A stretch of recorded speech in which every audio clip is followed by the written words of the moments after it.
At the Immortal World in Black Sandtown Gravel Desert, a reptile sensed something. Humans were running nearby. They were being chased by Desert Ghost Wolf at level 3. It has 80 health points, 20 attack power, 3 defense, and a skill called Bite. They begged someone to help them. Those 3 women ran as fast as they could. One of them, the blonde girl, claimed that they were so unlucky when they intended to just get a level 1 sand scorpion, and yet they ran into a pack of level 3 desert ghost wolves. This girl was a level 3 cleric. Behind her was a pink-haired level 3 mage. She asked their leader, a level 3 warrior, what they should do. The level 3 warrior replied that they should hang in there a bit longer because there were sandstones and trees ahead and desert ghosts couldn't climb. They have to get up those trees to have a chance to survive. Inside her head, she's worried because desert ghost wolves were savage by nature. Once they have their eyes on a target, they won't give up. They were injured in the last fight, and the only 2 pieces of black metal gear they had were damaged. It made her wonder if they're going to die that day. Then, unfortunately, the mage tripped and fell. Those 2 girls got worried for her. They called her Xiao Hei. The wolves lunged at her and they told her to watch out. She saw them approaching, and her vision turned monochromatic. The next thing she knew, the wolf was hit. A blade was struck on its head, and it was dead. Someone came to her side. This person was covered in tattered robes. She wondered if this was the one who saved her. But this person was at level 1, so it confused her, because he was just a rookie. He removed his hood and faced the other wolves. He stated that level 3 monsters aren't that strong. They approached him. He pulled out his sword, and he charges forward. The monster leapt up high, but while in midair, he already slashed those monsters. The 3 girls were surprised. He effortlessly slaughtered those wolves, and with a newbie sword at that. Suddenly, Hay pointed at something. Several more wolves had appeared. A horde of wolves arrived in front of them. They were terrified and confused where those wolves came from. Hay speculated that it might be because nearby desert wolves smelled blood of their dead pack members. The warrior told the man to run as the horde could wipe out an entire rookie village. She wasn't joking when she stated that it could tear him into pieces. The man just grinned, wondering if that was true. Then he looked at his screen. The system asked his player named Lin Yuan if he wanted to summon his skeleton warriors. He confirmed, and the skeletons on the screen flew out. And when the cards reached the ground, a large magic circle was created. The skeleton's hand slowly appears. Eventually, several skeleton warriors in level 3 had materialized. It has 100 health points, 35 attack points, 5 defense, and a skill called Beheading. The wolves charge at them. But there wasn't even a hint of worry in Yuan's face. In fact, he wanted to see who gets torn to pieces first. The skeletons got into position, and while they blocked the wolves, Yuan dealt the final blow. He moved swiftly as he slashed those wolves down. 15 minutes later, he struck down the last wolf, then he pulled his sword from its neck. The system notified him that he killed 16 desert ghost wolves and obtained 160 experience points. He also received 16 desert ghost wolf teeth, 16 ghost wolf hides, and 16 desert ghost wolf claws. Blue orbs came out of the wolves, and he absorbed them. The 3 girls hiding behind a rock were shocked. They couldn't believe that he killed all 12 desert ghost wolves alone. Hay approached him to ask if he's a mage, and if what he used was a summoning skill. She explained that he's mage too, but she had never seen a skill like his before. He answered, "Who says I'm a mage?" So she asked what he was. He grinned. Because secretly, he has an SSS tier forbidden class. His stats showed that he's at level 2 and his class was Necromancer. He has talents called Dark Summon and Hell's Gate. His strength was 5, physique was 25, and mental at 30. His experience points were 159 out of 237. The main character of the story was Lin Yuan, who was from Blue Planet, and he's a reincarnator. 3 years ago, scientists observed a mysterious giant planet named Magic Planet that suddenly appeared beside Blue Planet. And 3 months ago, a mysterious company announced a virtual reality game called Immortal World, and it shocked the world. After entering the Immortal World using the virtual reality goggles they developed, humans were categorized into different classes. Through leveling up, they gained the ability to fight against the monsters inside the game. At first, people didn't care, since it was just a game. Until one day, some people started gaining the same abilities in the real world they had obtained inside the game. These people were called the Chosen Ones. From that point on, a bunch of cultists who call themselves Evil Star God believers started entering the real world from the virtual world and began killing people. They wreaked havoc in the game. And Yuan's parents died in that catastrophe. Humans gathered the entire planet's power and fought back, but in the end, they were all defeated by the cultists, and Yuan died in that final battle. But he didn't expect that an hour ago, he would actually reincarnate back to the first time he logged into the immortal world. Also this time, the system gave him an SSS tier forbidden class. He was determined that this time, he would level up his strength and skills even faster to protect the blue planet and his family.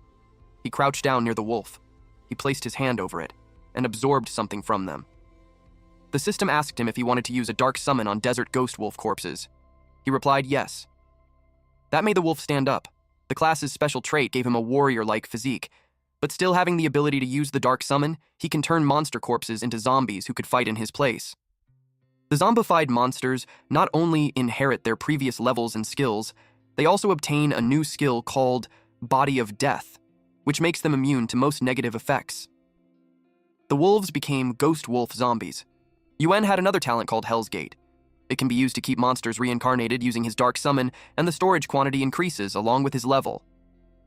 A gate appeared, and it opened. The ghost wolf zombies entered it. If Yuan's level was high enough, he'll obtain an unstoppable undead army. The warrior woman saw that he's reviving the dead into zombies. It made her question who he truly was. Yuan noticed the time and expected something to arrive. Suddenly, a red screen appeared to notify them that the world boss, a giant death wolf, was descending onto the gravel desert. Yuan meant to kill the boss. Lightning flashed across the sky, and cracks had formed on the sky. Then it slowly shattered. The players nearby knew that it meant that the giant wolf was coming. One of them remembered from the game's official website that its attack range was 50 meters. It was best for them to run as far away as possible. They ran as fast as they could. It was followed by loud screams. Some of them hid behind a boulder. The boss had killed a lot of players. This giant death wolf was at level 6 and it has 2,400 health points, 360 attack points, 48 defense and skill called Howl, Heart of the Giant, and Deathclaw. One of them was furious to the point that he was ready to attack the boss. Two guys stopped him. They knew that a single player can't possibly kill the giant death wolf. They knew it was suicide to fight it. They wondered if anyone could really kill this world boss. Then they saw someone attempting to do something. Yuan walked towards the boss. He gripped his sword tightly, and his eyes exuded his determination. Judging by his sword, they could tell that he was a newbie. And the giant death wolf is a level 6 Lord-grade boss monster. And without any help, even with all of them combined, it's not even enough for it to feel a thing. In Immortal's world, monsters were categorized from weak to strong, starting from normal, elite leader, lord, king, monarch, and god. Among them, a Lord-grade monster, even at level 1 boss, was still a big threat to newbies. But Yuan approached it. He was just a few steps away from it. The men hiding behind the rocks tried to call him back because they thought that he's just going to die. But to Yuan, a level 6 boss world seemed nothing. It got offended and activated its Howl attack. Yuan was able to evade it. It jumped onto him and activated Deathclaw. Yuan watched it move. He remembered from his previous life that this world boss only has 3,400 health points and 510 attack points. To the adventurers inside the gravel desert, whose highest level was only 3, it was definitely a challenge to defeat it without a team. Back then, he almost died fighting it with a group.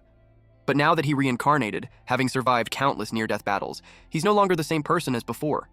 The world boss took a step and it shattered the ground. It was trying to stomp on Yuan, but he was able to evade it successfully. The bystanders couldn't believe how quick he was. After that, the world boss became enraged, but Yuan just grinned. He touched the ground and made a pattern on it. He made something rise. It was the Hell's Gate. It slowly opened and he called forth his army of death. The ghost wolf zombie came running out. The men on the side dropped their jaws in surprise and confusion. They had no idea what the eerie door was and why the zombies looked like desert ghost wolves. They also wondered how he turned so many level 3 wolves into zombies. Yuan reached level 3 by killing monsters on his way there, and because of that, the Hell's Gate capacity had also increased to 30. It made him a bit late, but he still thinks it was worth it. According to Immortal's aggro mechanism, when the summoner was stronger than the summoned monsters, both were present at the same time, then the monster will target the summoner first. Unless the summoned monsters attack, the boss won't change targets. So the world boss's attention was diverted to the ghost wolf zombies. The wolves howled loudly, and the world boss was about to smash it. And that's when Yuan found the right timing. He charges forward. Using the aggro mechanism, when the boss starts attacking the summoned monsters, he knows to get aggro from it and stops the attack midway. And that's when Yuan slashed this monster. It roared loudly and chased after him. When the boss has its aggro on the summoner, he would want it to attack the summoned monsters again to divert aggro. He believed that many ants can kill the elephant, so in their situation, even if each desert ghost wolf zombie deals just 15 damage, the giant death wolf's 3,400 health points would still be affected. And it won't last long. Everyone was amazed, especially that it was a Lord rank boss that he just defeated. Some men behind him looked like they had evil plans. Here's what happened. The boss had 500 health points left when Yuan stabbed it and injured it critically, causing its health points to drop continuously. After that, blood splurted out of its body as it roared loudly. Then it fell on the ground. At that point, the boss was at the brink of death with 10 health points remaining. Yuan glared at it. Suddenly, 3 men jumped in. They were about to steal the Yuan so they could get the treasure. They thought he was easy to deal with since his zombie army had been wiped out already. Yuan glanced at them. One of the bystanders told him to watch out. His brows furrowed. As he slashed those men first, their blood dripped from his sword, and he warned them not to overestimate themselves. The crowd was surprised with the insta-kill that he just did. It was impressive how he used only one move and instantly killed 3 level 3 bandits. Meanwhile, the monster tries to stand up, and Yuan just slashed it down. It received a critical hit. Then it was followed by a message from the system that the world boss giant Deathwolf health points was reduced to 0. He had successfully killed it and obtained 480 experience and 1 soul gem. Yuan was curious about what rewards it brought. A silver treasure chest and a crystal appeared. He took the soul gem. It was a gem containing soul power. After collecting a number of them, he can go to the Eternal Council to exchange them for legendary equipment. After reaching level 60, players need to go to the Eternal Council where the elves live to continue leveling up. It was too early for him at that moment, but still, the gem was the easiest way to obtain the legendary equipment.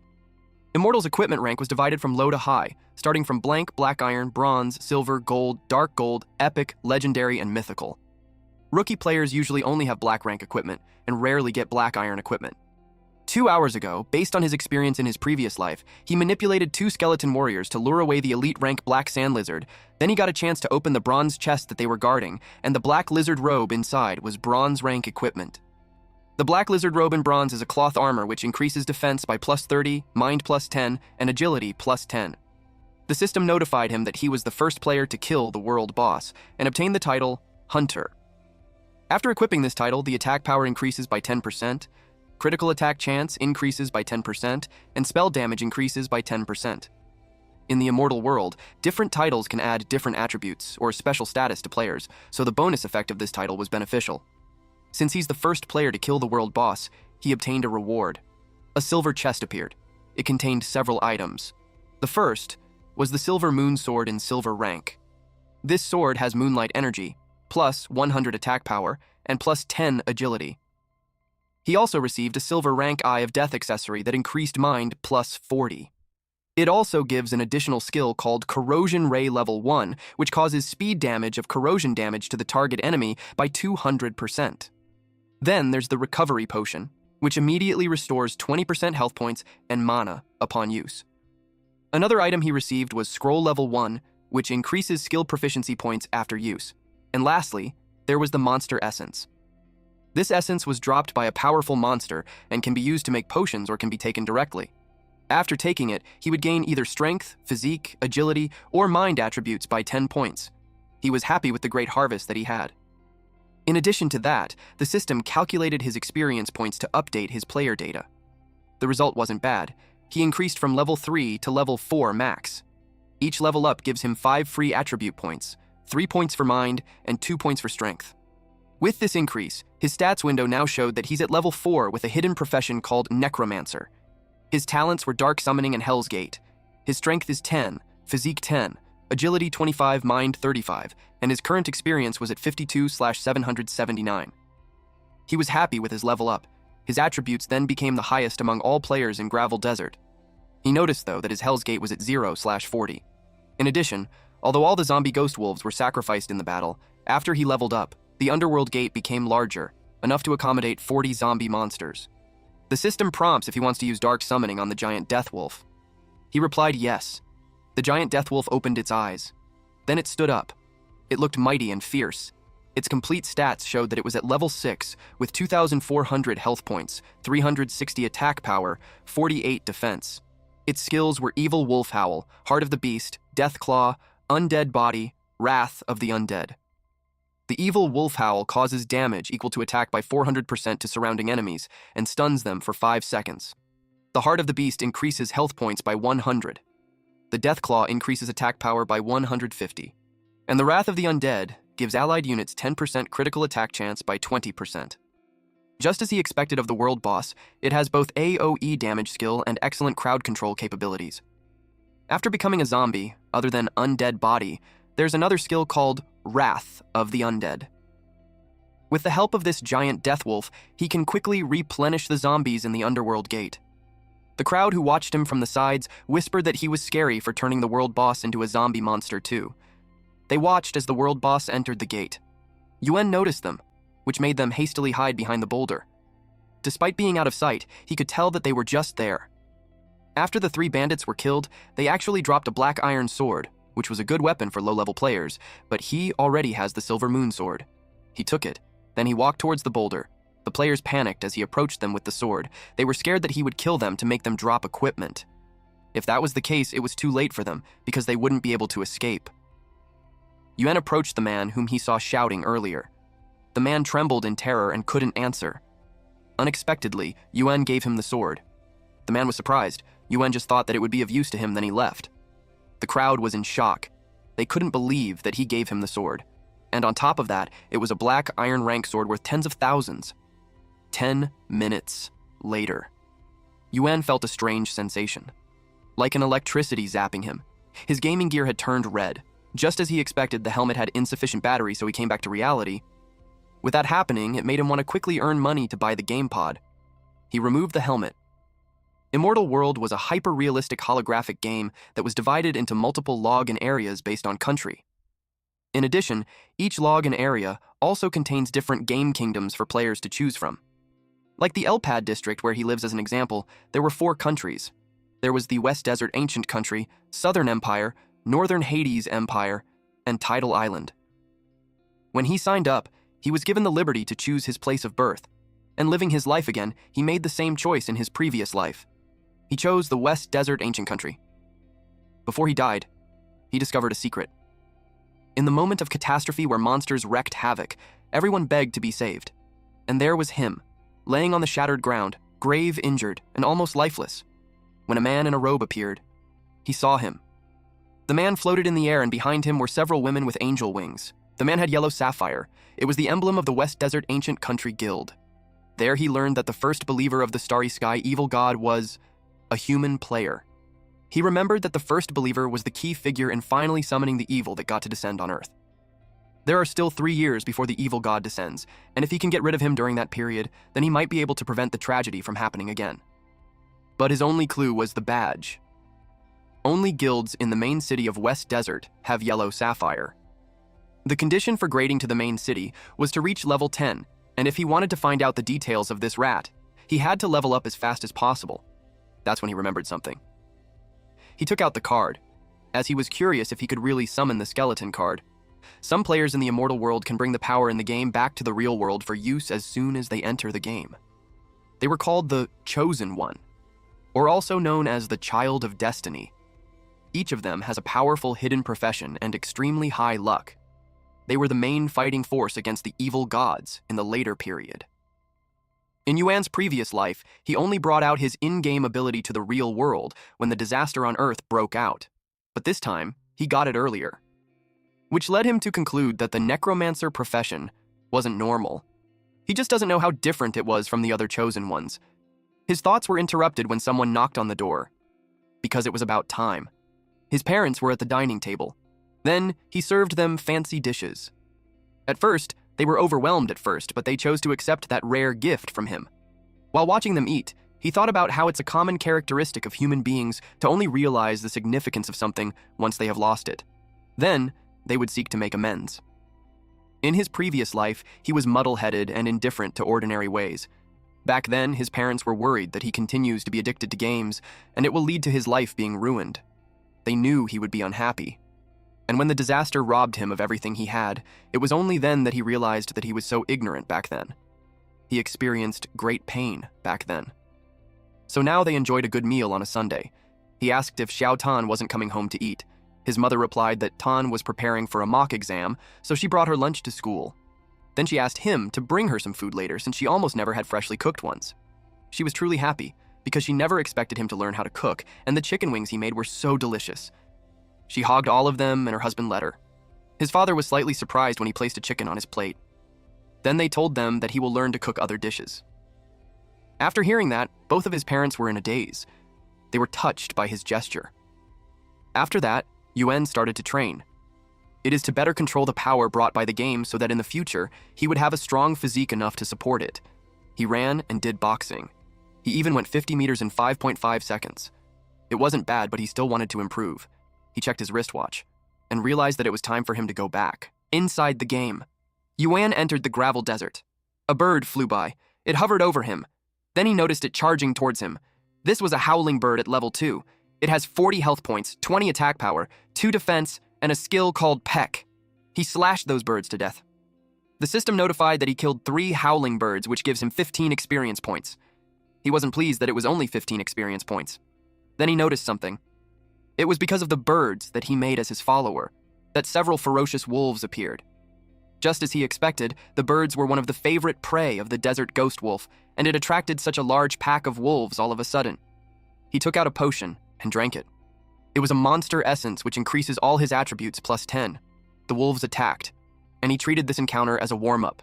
He slashes them one after another. The system notified that he had killed 4. Several more wolves attacked him, but he easily slashed them all, adding another 10 desert ghost wolves killed by him. He steadied his footing, and to his surprise, more wolves appeared, and they surrounded him. He took a deep breath as he tightened the grip on his sword. Then, in a swift motion, he charges at them and instantly kills 20 desert ghost wolves.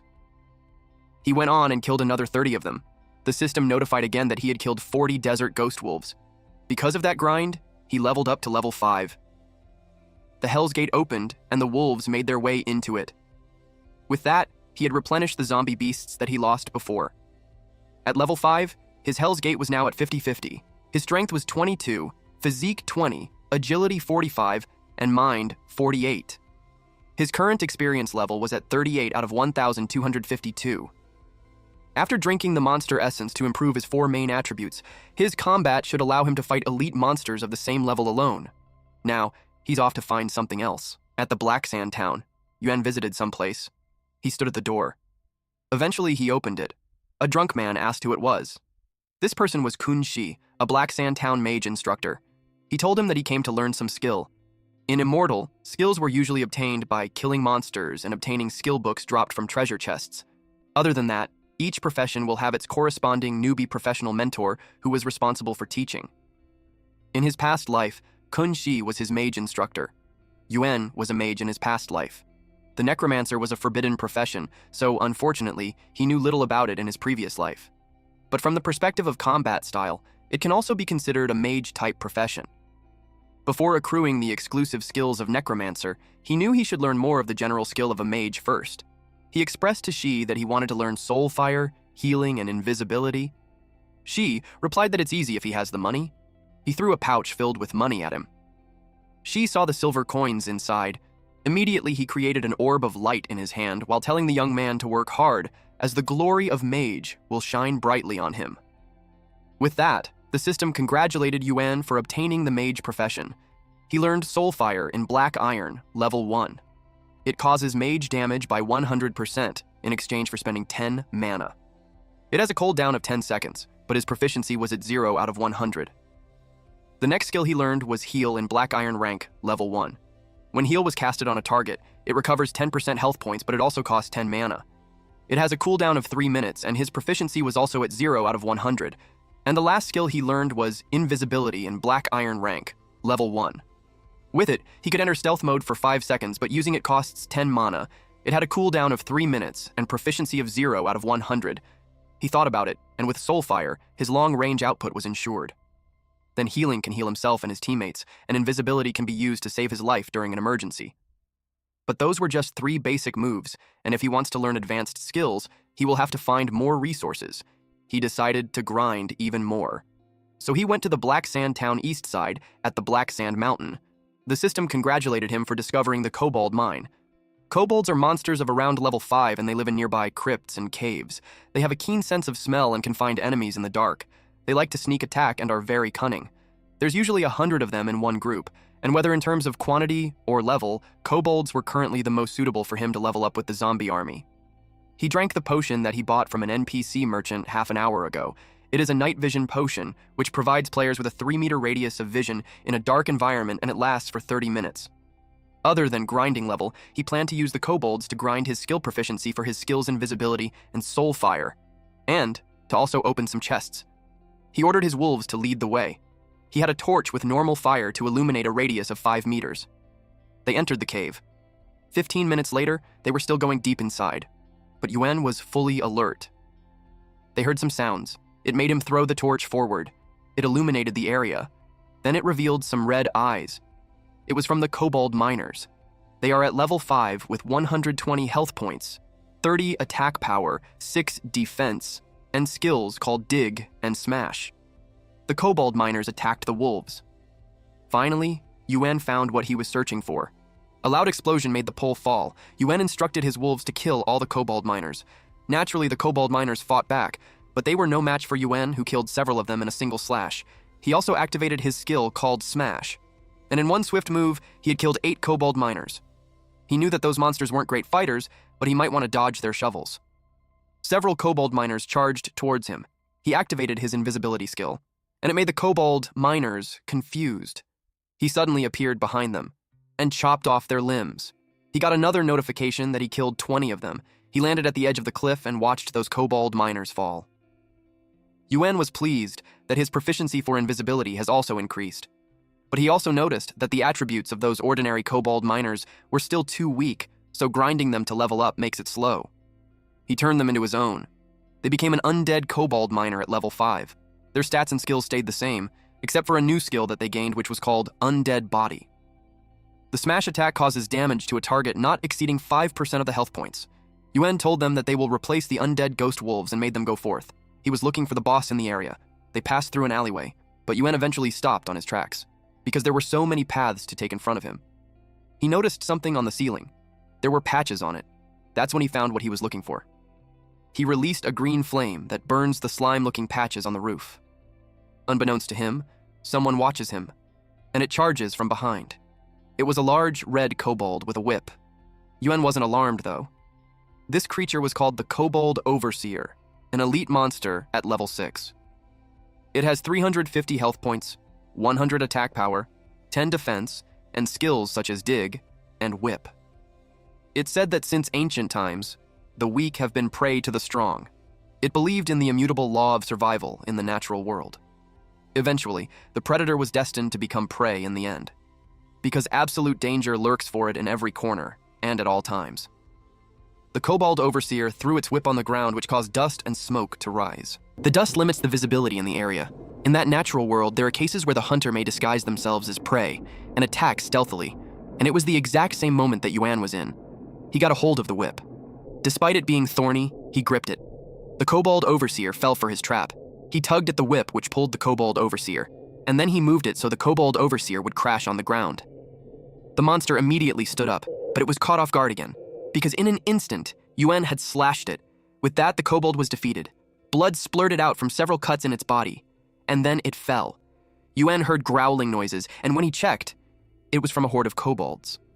The system notified him that the supervisor activated the skill, so the kobold miners entered a bloodthirsty state. In this state, their attack speed increases by 40%, and movement speed increases by 25% for 60 seconds. He estimated that there were around 50 of them. It was a lot, but he was confident since his followers were almost at par in terms of number and strength. He summoned all of them. As his followers walked out, he declared that the hunt began. Both sides made loud growling noises before they attacked. The wolf scratched the kobold, then it activated the demonic wolf's howl. Those who were hit entered a state of stun and severe bleeding. Yuan found the right timing, so he ordered everyone to kill all the enemies. Because of that, notifications pop out one after another to display the number of kobold overseers that he had slain. The numbers continued to increase, and eventually that led him to level up to level 6. He absorbed the defeated kobold overseers, and they became undead kobold supervisors, elite level. Their stats and skills stayed the same. There was just an additional skill called Undead Body. Seeing that happen, some kobold overseer sneakily walked away, but Yuan noticed them escaping, and naturally he wouldn't let them, so he slashed them without hesitation. But to his surprise, it counterattacked. The boss activates the skill called Decisive Strike. Yuan had to jump backwards to evade it. This attack was from the kobold boss, the boss of the area. It was at level 7, with 7,000 health points, 150 attack, and 80 defense. It has skills such as Digging and Decisive Strike. Yuan had been waiting for this boss to appear. The kobold boss swings around its weapon. It was a heavy hammer that caused a dent on the wall. To its surprise, its weapon got stuck, and that's when Yuan knew the fight was over. He charges at it. His slash was in timing when the kobold boss had already pulled out his hammer. The attack didn't even scratch it. Just as he expected of a dungeon boss, its defense was tough. The kobold boss lifts its hammer and targeted Yuan. It was such a powerful attack, but fortunately, Yuan was able to evade it. The kobold boss roared loudly as it shattered the ground and made the debris scatter everywhere. Yuan had to jump high for him not to get caught up in it. He landed safely on the ground. He realized that dungeon bosses have different attack patterns compared to the elite class monsters. It was at least 2 or 3 times stronger than the elite class monsters. He made some space between them first, and he did that by summoning his followers. They surrounded the kobold boss while unleashing different attacks.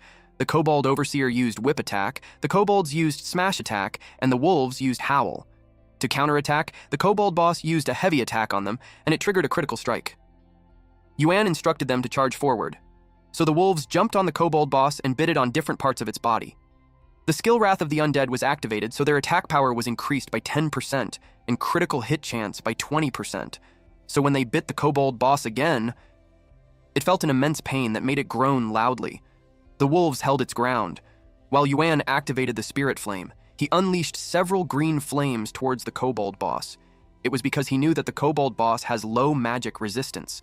The excruciating pain made it scream loudly. Its next attack was fueled with anger. Yuan used the skill Invisibility.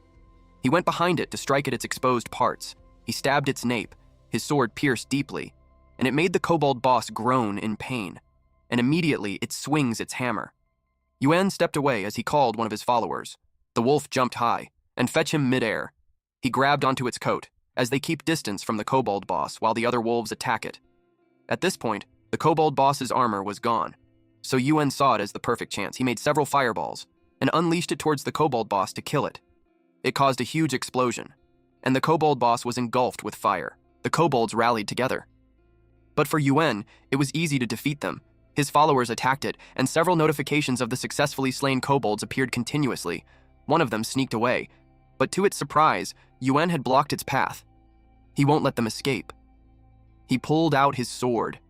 He covered it with his magic and slashed the kobold using it. In an instant, he beheaded the kobold, and it dropped dead on the ground. The system notified that he successfully slain the kobold chieftain, and he received 50 experience points for it. He smiled when he saw that. Then the system notified him that he had reached level 7. That made him happy too. Then he made plans to head to the Western Desert Kingdom once he reached level 10. He also saw on the screen that the effects of Spirit Flame and Invisibility have reached level 2, and their effect has doubled. Something had glowed and it caught his attention. The recently slain kobold chieftain dropped a bronze treasure chest. He approached it and opened it. It gave him a leather pouch, undying torch, skull mask, and a shadow gauntlet.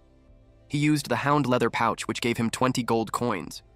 He remembered that banks around the world will start a new currency between the real world and the game world. So 20 gold coins would equate to 200,000 yen, which wasn't bad. His next item, the undying torch, provides light in a 3-meter radius around the player without a time limit. The skull mask is a weapon when equipped. It reduces 5% of physical damage received, increases constitution by +10 and strength +10. He looked curious with the gauntlet. This silver-ranked shadow gauntlet is a weapon that grants strength comparable to the kobold chieftain. It increases defense and attack by +30. He was lucky to receive a silver item from a bronze treasure chest, and after finding out that it was comparable to the kobold chieftain's strength, he was itching to try it. Meanwhile, outside the kobold cave, there was a man who slain several kobolds using his axe. He was the yellow soaring dragon, the blood-stained guild guildmaster, and he was a warrior in level 8. A yellow-haired man was with him, and he believed that if they were together, anything was possible. This person was Yellow Soaring Tiger, the Vice Guild Master of the Bloodstained Guild. He is a thief at level 5. The guild members with them were impressed that they took out so many desert ghost wolves at once. One of them expressed that if the bastards from Thunder Guild came back, they could kill them and loot their items. Yellow Soaring Tiger scoffed when he expressed that if only Yuan didn't show up, they would have already become the first ones to kill the world boss. While they were having that conversation, they heard the news that the world boss, Giant Ghost Wolf, had been killed by Yuan. It surprised them. Yellow Soaring Tiger was angry and vowed to beat Yuan up when he ran into him. Yellow Soaring Dragon reminded him not to be reckless. He knew that Yuan was strong and should be recruited to their guild instead of making him their enemy. Since he heard a kobold dungeon nearby, he decided to check it first while everyone stays there and recovers their strength. Yellow Soaring Tiger felt bad that his big bro scolded him 3 times already because of Yuan. His annoyance with him had heightened. It made him more resentful to the point that he wanted to pull out his teeth and behead him in front of his big bro once he saw him. He wanted to show his big bro that he was the stronger one. One of the guild members was blushing when he suggested to him that instead of being angry, he could look ahead instead. He got curious about what it was. Then he saw a silhouette. On a closer look, it was a beautiful woman in a sexed witch outfit. The men gave her lustful looks when they saw her. Meanwhile, our MC left the cave, and with a dog-headed zombie leader at that. It was at level 7 with 1,000 health points, 150 attack, and 80 defense. It has skills such as Dig, Body of Death, and Heavy Impact. Heavy Impact means that after the impact, it deals 200% attack to the target's health point, with a 10% critical chance. A strong leader-grade zombie was added to his army, which increased the number of zombies in the Gate of Hell to 70. His thoughts were interrupted when he heard someone scream not to get any closer. It was the woman in a witch outfit. She was exhausted and scared as she yelled at the attackers not to come any closer because she won't hold back. Those Bloodstained Guild members think that they were in luck for meeting such a beautiful lady. Yellow Soaring Tiger told her to relax and suggested that she enjoys the experience rather than suffering from it. A bald guild member added that when she serves the vice guild leader, there would be amazing benefits for her too. She yelled at them that she won't hold back if they come any closer. Yellow Soaring Tiger kicked her while telling her that she'll find out who's not holding back. After that, he grabbed her by her hair and asked her if she really thinks that a mere useless mage like her thinks she can harm them. He advised her to stop being naive.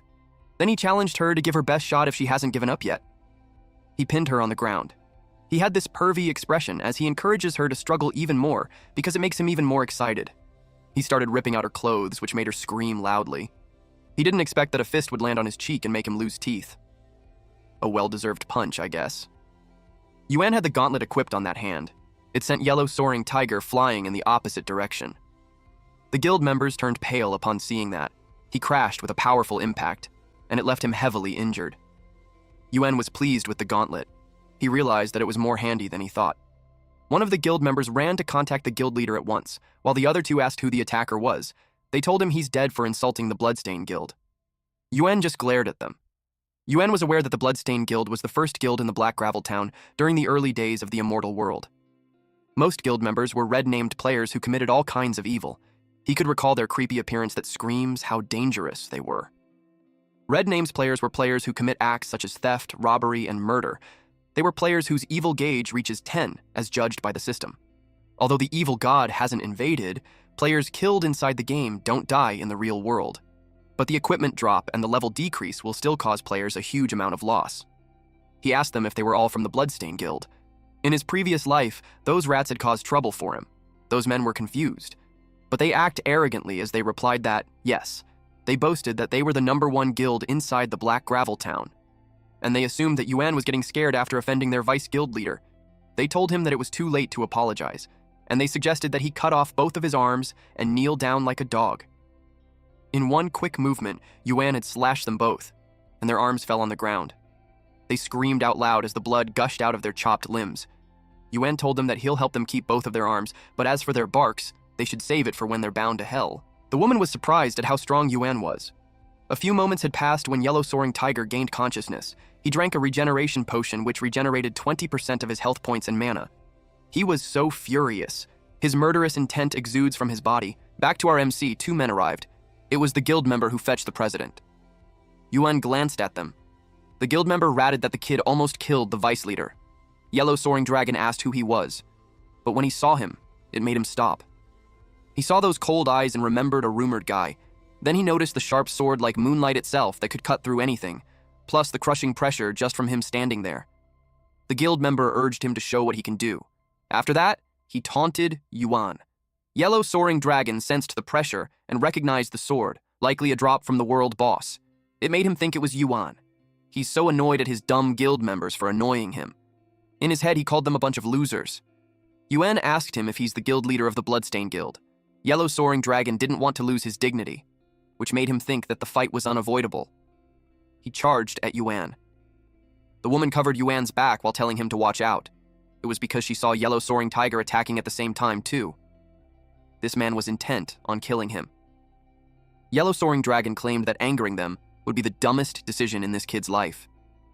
Deep inside, he was relieved of the great chance when Yellow Soaring Tiger showed up too. They attacked on both sides, but Yellow Soaring Dragon was caught off guard when Yuan summoned the Kobold Boss. The Kobold Boss grinned, then swung its hammer and hit Yellow Soaring Tiger, causing him to fly backwards. This piece of shite really had no brains, huh? Then Yuan approaches the guild leader. He glared at him when he told him that he's next. Yellow Soaring Dragon turned pale. Yuan slashed him, and he died. Yuan commented that the first guild wasn't even capable enough to make him get serious. The system had detected that he had killed another player. It increased his evil value by 2 points. It didn't bother him, since as long as it doesn't increase again in 1 week, it will disappear. The woman saw the other guild members escaping.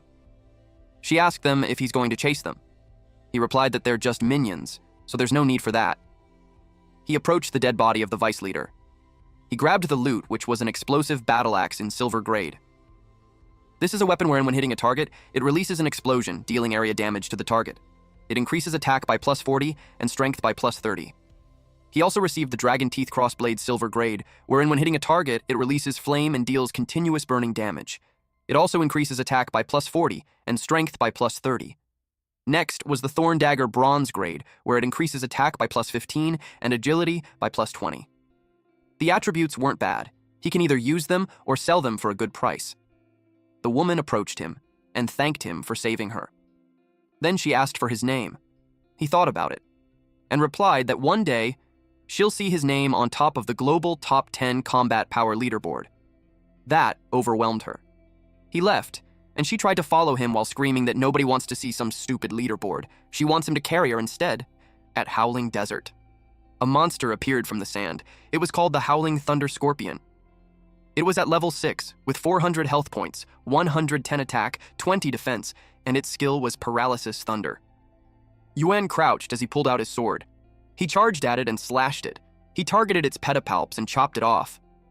More Howling Thunder Scorpions appeared, and they surrounded him. He made a twirling move to make space between them. Eventually, the system notified that he had killed 60 Howling Thunder Scorpions in the area. His level increased to 8. He was pleased that his level increased to 8 straight away. Although it was a little bit troublesome collecting paralyzing grass, he did get some extra rewards. 2 days ago, an old man met up with him. The system detected a commission from alchemist Imor. The mission name was Imor's Commission. He was tasked to go to Howling Desert and collect 100 paralyzing grass and hand it to Imor. His deadline is 1 day. The mission grade was black metal. A paralyzing grass is a thunder elemental herb that grows in the desert. Yuan expected a special dungeon to open inside the main city area. The monsters inside the dungeon were all thunder elemental, and if he wants to clear it, he must have high thunder resistance. Thus, potions that provide high thunder resistance were in demand, making them cost thousands of gold coins in the market. During his previous life, some people made a fortune from the situation, and completing the mission of collecting paralyzing grass would get him the formula for making the thunder resistance potion. It was Imor's first day in Black Gravel Town, and after completing the mission, he will disappear completely. So it means that obtaining the formula was his only chance. He accepted the mission, which brings him to the present moment of battling the Howling Thunder Scorpion, since they were the ones protecting the paralyzing grass. They were at level 6, which does not impose any threat to him. Since he was done with the mission, he decided to level up his harvest skill proficiency to the max level along the way. Currently, his harvest skill was at black metal grade in level 2. The effect of that increased his harvesting speed and gives him 5% chance of harvesting a rare grade herb. Though this skill consumes 1 mental point and has a 3-second cooldown, His proficiency was at 120 out of 200. He decided to go deeper into the desert. But he stepped on something strange. He was curious what it was. Out of the blue, something appeared from underneath. It was a long tail that attacked him. He used a silver slash to counterattack, but he was surprised when he saw what it was. The creature was a mutated monster called Crystal Thunder Scorpion. The system warned him of the danger. He didn't expect that a mutant grade monster would appear in that place. The Crystal Thunder Scorpion is at level 10. It has 2,800 health points, 400 attack points, and 55 defense. It has several skills like Paralysis Thunder, Poison Spike Pierce, Ground Splitting Pincer, and Crystal Thunder. And although it was a bit tricky, Yuan planned to use it to officially sharpen his moon sword. He attacked it using his sword while emitting magic. His sword clashed in its body. But its shell has no gaps, so there was no opening available for him to crack the armor open. The boss monster activated the Paralysis Thunder. He used a Thunder Strike to counter it. But the Scorpion released another skill called Poison Spike Pierce. He got cautious of the incoming tail, so he stepped away from it. Fortunately, he was able to evade it quickly. He didn't expect that it would be that powerful. He decided to divert its attention instead, but it charges quickly at him despite its huge size. On top of that, it looked terrifying with its large pincers, sharp teeth, and tough armor. Yuan summoned his kobolds. They jumped out of the gate. The kobold dealt negative 200 damage, but it didn't turn into a critical damage. The scorpion made a loud noise as it used the earth-shattering claw skill. The ground beneath those zombies cave in. Yuan released his green flames. The scorpions were hit on different spots. It was his upgraded soul fire. He rained down fire on the scorpion. Then he summoned another follower. The whip had been wrapped around the scorpion's pedipalps. It was done by the kobold chieftains. Then the kobold boss gathered its strength and hit the scorpion's head with its hammer. Finally, it was a critical hit. The scorpion ran amok. A loud explosion followed. Yuan jumped up high and saw a gap in its armor. Hunter title had been detected, so his attack power increased by 10% along with critical hit chance and spell damage. He planned to smash through it and turn it into ashes. While he prepares for a powerful blow, the scorpion makes a loud screeching noise, then punched it to turn it into pieces. The scorpion felt the excruciating pain. The area was so chaotic. S&S flew everywhere and limited the visibility. But eventually, Yuan was informed by the system that he had defeated the mutant monster, evil Crystal Thunder Scorpion, and obtained 560 experience points. Then this monster became a Thunder Crystal Scorpion zombie. It retained all its stats.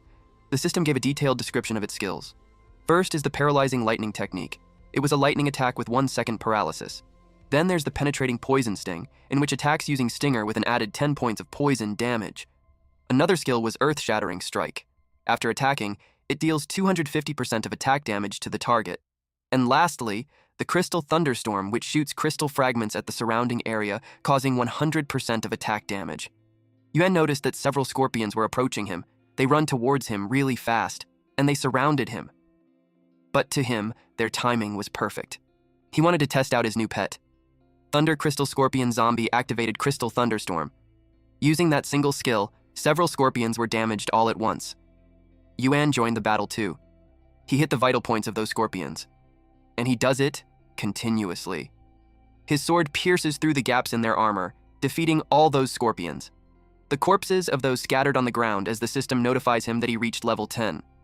His updated stats showed that he's at level 10, with 20 out of 100 in Hell's Gate, 32 strength, 28 constitution, 47 agility, 53 mental, and 152/5,159 experience points.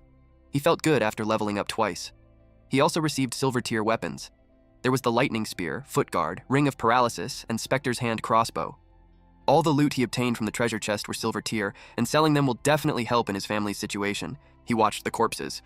The system informed him that all monsters in the area have been eliminated. As a reward, he received a gold tier class skill book. He was surprised at what he saw. The book glowed brightly. It had a red eye at the center with 2 locks on the side. It was called the Dark Curse in gold tier, and it was a requirement for a necromancer. He felt so lucky to have received it. The skill book was automatically added to his memory database. The system congratulated him in obtaining the necromancer class's exclusive skill, which was called the Dark Curse. The Dark Curse was in gold tier, level 1. It deals 20% of the target's health as damage, or restores 20% of a zombie's health. It costs 100 mana, has 10 seconds cooldown, and 0 to 100 proficiency. The idea of restoring 20% of a zombie's health made him intrigued. He glanced behind him. He saw that his scorpion zombie was at 60% health. so he tried restoring it. A halo formed on the scorpion's head, and its health was restored at 80%. The scorpion roared loudly. Now that his warm-up was over, he decided to go back to the main city and find the cultist, but he felt something on his shoulders. He recognized what it was. The game turned blue, and he removed his helmet as his mother caught his attention. She informed him that his father had injured his back, and she wanted him to help her. He helped his dad sit on the couch. His mom told his dad that he's too old to act strong. She wished that he should have just called a technician over to fix the air conditioner. Now he injured his back instead. The dad replied that it was better to save the money, and he thought he could do it since he fixed the washing machine last week. He assured them that a small injury was nothing, and he'll be fine tomorrow. He also needs to pick up his daughter from school tomorrow. Wen left them in the living room. The next day, his parents were sleeping soundly until morning. They heard noises, so they got up and asked if it was Yuan. To their surprise, a brand new TV was being installed. The movers informed them that Yuan had bought all those new furniture, and they delivered them as fast as they could, so they just needed to confirm the receipt. The surprised look on their faces was phenomenal. They asked Yuan what was going on, but Yuan was at the gym training. He was on a treadmill when someone approached him. A woman asked if he's interested in signing up for their VIP package. He'll need to pay 1 year's fee in advance. He replied yes and gave her his credit card. After selling some equipment that he didn't need, he refurbished their house and signed up for a family gym membership card. It was because his family also needs to train their body to help them when the immortal world comes. The woman blushed at the sight of him. She admired how energetic he still was even after exercising for so long, and she also liked his body. Her eyes widened when she saw his card, because it was a Supreme VIP card that was given only to those who have above 5 million in their bank account. At the same time, Yuan answered a call and informed their parents on the line that he earned some money from an esports competition. He encouraged them to just rest at home and he'll pick up little Tan from school instead. The woman adored him even more since he was impressive for his age. At Shui Junior High School. School was over, so some students made plans to go to a cyber cafe. A blonde, long-haired student exited the school. She was Lin Tan. 2 girls were just behind her. One girl invited the other to come to her house because her brother brought her favorite strawberry cake. The other girl replied that she's envious of her for having such a brother. Tan low-key eavesdropped on them. It made her wonder if it really was enviable to have a brother, because all she could remember was her brother being addicted to video games. If she can choose, she'd rather not have a brother. Someone approached her saying that she's being arrogant. These men invited her to a date, but she rejected them all. They intimidated her and told her that she shouldn't reject them, especially when they personally came to invite her. Tan glared at those men and asked them what they're trying to do. The women behind her asked who they were. One guy invades her personal space while commenting that her skin looks juicy. She smacked his hand away while screaming at him to get away. She warned them that if they bother her again, she'll call the police. When she passed by him, he smacked her at her back. That made her fall on the ground. The arrogant man told her that she should be proud that he touched her. He was furious. She braced for another attack, but someone held the man's arm. She eventually opened her eyes and was surprised at what she saw. It was her brother, and he was exuding killing intent at this man who bullied his sister. She didn't expect to see him, and our boy's expression was dead serious. The man tried to punch Yuan using his other hand. The other bullies joined the fight, but Yuan skillfully dealt with them. His punches really packed a punch. His kick was full of power. He stomped on the man's face until it bled, then he towered over them. The fight attracted a lot of attention, so right after defeating those men, he told his sister that they will be going. Moments later, she asked him why he came there. It was a puzzle to her because he's just playing games all day, and yet he came to pick her up. He replied that their dad sprained his back and their mom was taking care of him. She got worried and asked if it was serious. He replied that it wasn't. After that conversation, they were just silent. She hadn't talked to him for so long that she felt awkward. She stole a glance of him, though, until the women behind them who called her class rep yelled out to her. They whispered at her saying that her brother was nice for picking her up from school, unlike her brother who was just a couch potato. They were curious why they had never heard of such a handsome and powerful brother. She was confused why they called him H and some. The people that they passed by also noticed Yuan's looks. They wondered if he's an alumni. Tan didn't expect that he would be popular. A cute pink-haired woman approached Yuan. Tan noticed his height and never realized that he was that tall. Then she noticed his muscles. She had no idea he was working out, but it made sense why he's good at fighting. She recalled his memory of him being stuck in his gadgets and could barely look after himself. It made her wonder why he suddenly changed. Tan said bye to her classmates. He was confused when he glanced at Yuan, because he was crouched down and was telling her to get on his back. She felt embarrassed and told him that she'll walk by herself. Naturally, she didn't want to be piggybacked in front of so many people. But he pulled her towards him, leaving her no choice as he lifts her up.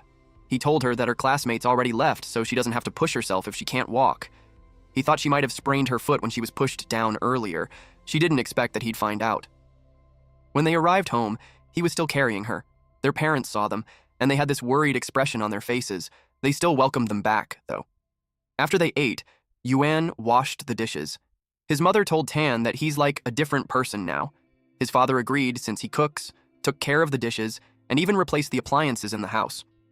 Tan honestly doesn't know how to react to that. Their mother also whispered to Tan that their sibling bond looked like how it used to be. She thinks he's strange, and she still doubts if he really changed. He was all done with the dishes. So, he went back to his room first. She saw him going back to his room. She became disappointed as she realized that he's still the same game addict. But to her surprise, he went out again and gave her a bottle. It was an ointment that she needs to apply after she bathes. Then he went back to his room, told her he's going to play games, and she shouldn't come inside unless it's urgent. She held the bottle with both of her hands. She was evidently happy even when she tried to hide it. She replied that no one would want to go in his room anyways. Her smile widened. Then her mother pointed out that their relationship has improved. She inquired what happened at school. She replied that it was nothing, then she escaped to the bath. Yuan heard the conversation even through the door. Now that their family drama has been settled, he went to his game station and took his VR helmet and returned to the game. He was logged in at main city Essen Breeze City. He was about to hunt someone. He walked towards the city. At that time, a guard apprehended a man. The man tried to explain that it was just all a misunderstanding. But the guard insists that he will go to prison and confess his filthy lies. Yuan approached them. The guard sensed him, but when he looked around, no one was there. Yuan had hid behind the wall. The patrolmen on the street were very sensitive to criminals. After they have calculated the player's sin values, it will take 3 days to reset. And he had to go pick up his old friend at the church. The Godfather Lawrence baptized someone. It means that the soul was cleansed and his path will be guided by the holy light. While the baptism was ongoing, someone announced their presence, which they were from Rene Workhouse. Godfather Lawrence got distracted. Yuan told him that he heard that there was a person living with great illness there, and he wanted to cure him. Behind the doors, they left Douglas in the care of Yuan. The ill person was Douglas Vane. He was once a knight inside one of the West Desert ancient nation's strongest knighthood, Scorpion's Tail Knighthood. In Yuan's previous life when he got to level 15, he got a golden grade weapon through him. That is why he wanted to cure the poison in his body. Douglas looked at him. He saw that he was just at level 10. He mocked him, saying that even the patrolmen were on a higher level than him. Douglas coughed and spat out black liquid from his body. Along with that body substance was a lump. Yuan told him that the poison in his body was corroding his organs, and unless he accepted his treatment, he won't live longer than a month. Douglas replied that Yuan will need 1 kilogram of mackerel oil to cure the poison in his body, so if he's brave enough, he should go to Mud Gobi and try his luck. That triggered a mission called Douglas Request. This is a golden mission where he needs to obtain 1 kilogram of rotten mackerel oil to cure the poison inside Douglas's body. Yuan accepted it. At Mud Gobi. In the muddy water, there lives these menacing-looking fishes. There were lots of them. They looked like catfish with red eyes and reptile-like scales. These rotten mackerel were at elite grade in level 15.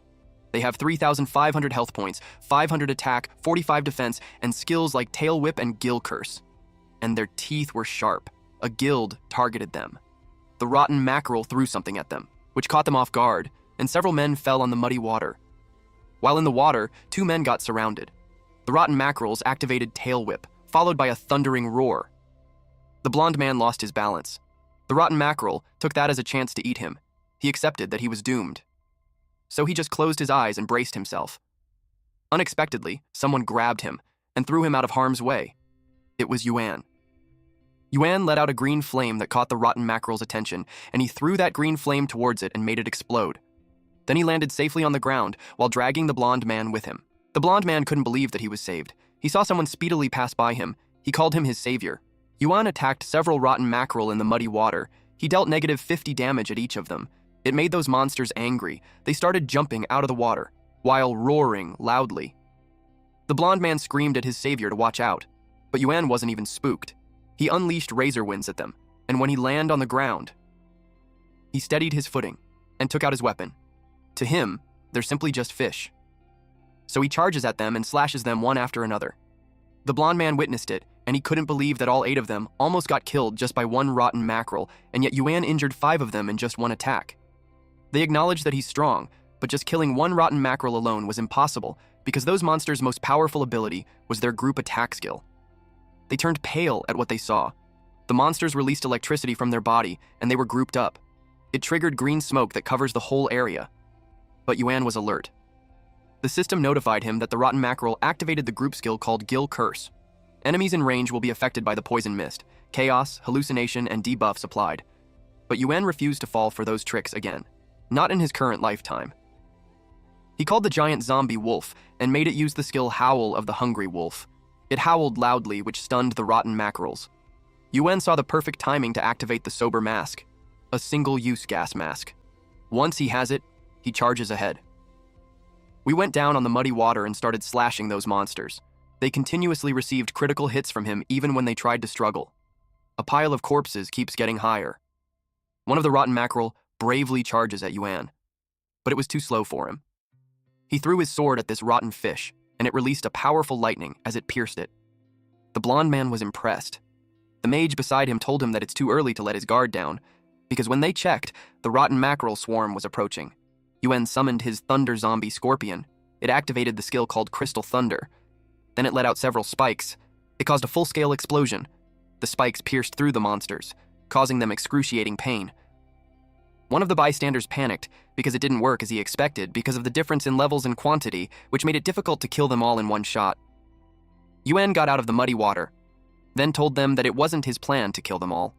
He wore his hood.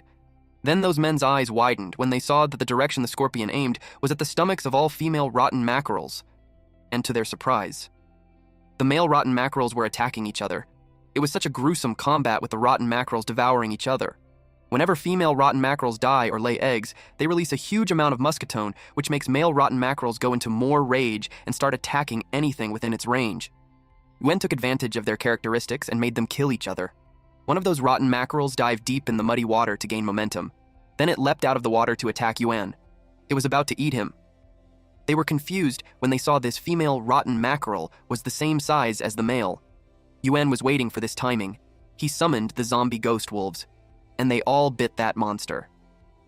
And just as he expected from a level 15 elite monster. It did not receive any damage even after sending out 6 zombie wolves to it, but it was enough to immobilize it. Yuan slashed it using his sword, and with that, he successfully killed an elite rotten mackerel. He slashed up its belly and several purple balls came out. He gathered it. It was all the eggs inside its belly. The bystanders were confused about what he's doing. He instructed the zombie ghost wolf to head to the rock in the middle. The zombie ghost wolf carried the head of the monster. It moved quickly. Then it dropped its head and roared loudly. He did that to lure the rotten mackerels. The stench caught the attention of those in the water. They hastily made their way towards it. They swam as fast as they could and hit the cliff, knocking themselves out. One guy remembered that mackerel eggs were extremely effective in luring male mackerels. He realized that Yuan's intention was to create pheromones and make the mackerel swarm into chaos. But Yuan knew it wasn't enough, so he summoned another follower. It was time for the kobolds to work. Those kobolds approached the monsters in the muddy water. Then they hammered them one by one. The men on the cliff noticed the blue venom sac inside the male mackerels. Yuan told them they were right. Those blue venom sacs grown inside the male mackerels were kind of like chilies. The poisonous gas and the fishy smell it releases will make the living fish swarm smell danger. The monsters growled loudly as the blue venom spread on the muddy water. They swam away since they wouldn't dare stay near it within a 5-meter radius. Basically, those monsters weren't completely immune to their own poison. Once poisoned, they will be sitting ducks. The blonde man exclaimed that the swarm was gone. It was then time for Yuan to claim the rewards. They were astonished that he had cleared the entire zone alone. The blonde man looked at him with admiration to the point that he wished that he could be an ornament dangling from Yuan's legs. Yuan slashed those monsters, and his job was done. He went back to the top of the cliff. The system notified him that he had gained 12,000 points, which increased his level to level 11. It was thanks to his countless experiences in his previous life that he can speedrun the place. The mask played a significant role during the fight. He thinks that it was a shame that it cost 5 gold coins for a single use, but it was still worth it for him. He was able to gather 1 kilogram of rotten mackerel fish oil. This was produced from mud gobies' rotten mackerel's adipose gland, and was one of the materials used to make high-grade healing potions. It has a strong effect against poison and rot-type injuries, enabling necrotic tissues to grow back. Yuan almost forgot about the loot. It was the clown's noise in the silver tier. It was a protection in a ball-shaped nose piece made from rotten mackerel's skin. Pinching it would make squeaky noises, and it would also light up. It releases rotten mackerel hormones, causing a fear effect against medium and small-sized aquatic species. He was dumbfounded. He imagined wearing the clown nose, and he looked funny. There were just ridiculous drops at times, and he couldn't tell if it was just the game designer's sense of humor. The blonde man loved it, though. Plus, the fact that it lights up makes him excited. Yuan's expression says, "Are you serious?" But the blonde totally was into it.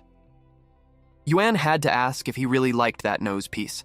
He liked how it was so unique that he was willing to buy it regardless of how much it costs. One of the blonde man's friends apologized and explained that he had always been that way. Yuan simply gave it to him. He offered to pay him, but Yuan declined. In the blonde man's eyes, Yuan grew wings on his back because he was his angel. His friends also couldn't believe that there's someone willing to spend money on that kind of stuff. A few hours later, Yuan went back to the church. He poured the oil in Douglas's body. Douglas's body started to heal. He didn't expect Yuan to collect them all. With that, Yuan had completed the golden mission, Douglas's request. He obtained the mission reward Green Soul Blade. The Green Soul Blade was the first golden grade weapon he obtained in his previous life. Green Soul Blade in Golden Tier is a weapon which has plus 150 attack, plus 150 magic attack, plus 100 mental, and additional skills like Green Soul Curse. Green Soul Curse has 100 to 150 meter range. It causes 150% mental damage to the enemy. There was no cooldown, and it consumes 10 mana. Although the effects it gives are nothing much, the additional skill Green Soul Curse was very useful in combat, especially its hidden effect. Every time the curse hits, it will stack up Green Soul Curse. After 3 stacks, it deals an additional 250% mental damage. It was the Green Soul Blade that helped Yuan become the first mage inside the West Desert. The system notified him that he obtained a reputation reward of plus 1,000 points in the main city area reputation. Plus 500 for Scorpion Tail Knighthood reputation. Although he's still neutral to them like in his previous life, it was enough for him to move around the main city area. He didn't expect that the system would flash another one. It states that due to his outstanding performance, he has obtained specific NPC affinity reward. Douglas's affinity increased by plus 10. Yuan was determined to make this time different from his past life. Douglas was grateful to him. Had he not helped him, he would have died in that bed in the next month. As a token of gratitude, he gave him information. Yuan was aware that it was the extra 10 affinity that triggered the hidden mission. Douglas told him that if he met someone named Quincy, he should stay away from him. Yuan told him that Quincy was his teacher. Douglas was surprised to hear that. He knew Yuan was trying to hide his class, but he's aware that he's a necromancer. Yuan got cautious as he interrogated him about how he knew about it. He hid his profile so well that Quincy shouldn't be able to tell it. Douglas explained that he was once a knight inside the Scorpion Tail Knighthood, and they reported directly to the king as they were responsible for all kinds of secret missions. One of those was to hunt down necromancers. For that, he had learned a special skill called Darkness Perception. Yuan asked about it. He explained that it was a unique skill of the Scorpion Tail Knighthood. Once a necromancer appears, it will sense them automatically. And the closer the necromancer was, the stronger the signal. Yuan confirmed if he already knew who he was. He didn't know before that there were actually skills specifically designed against necromancers.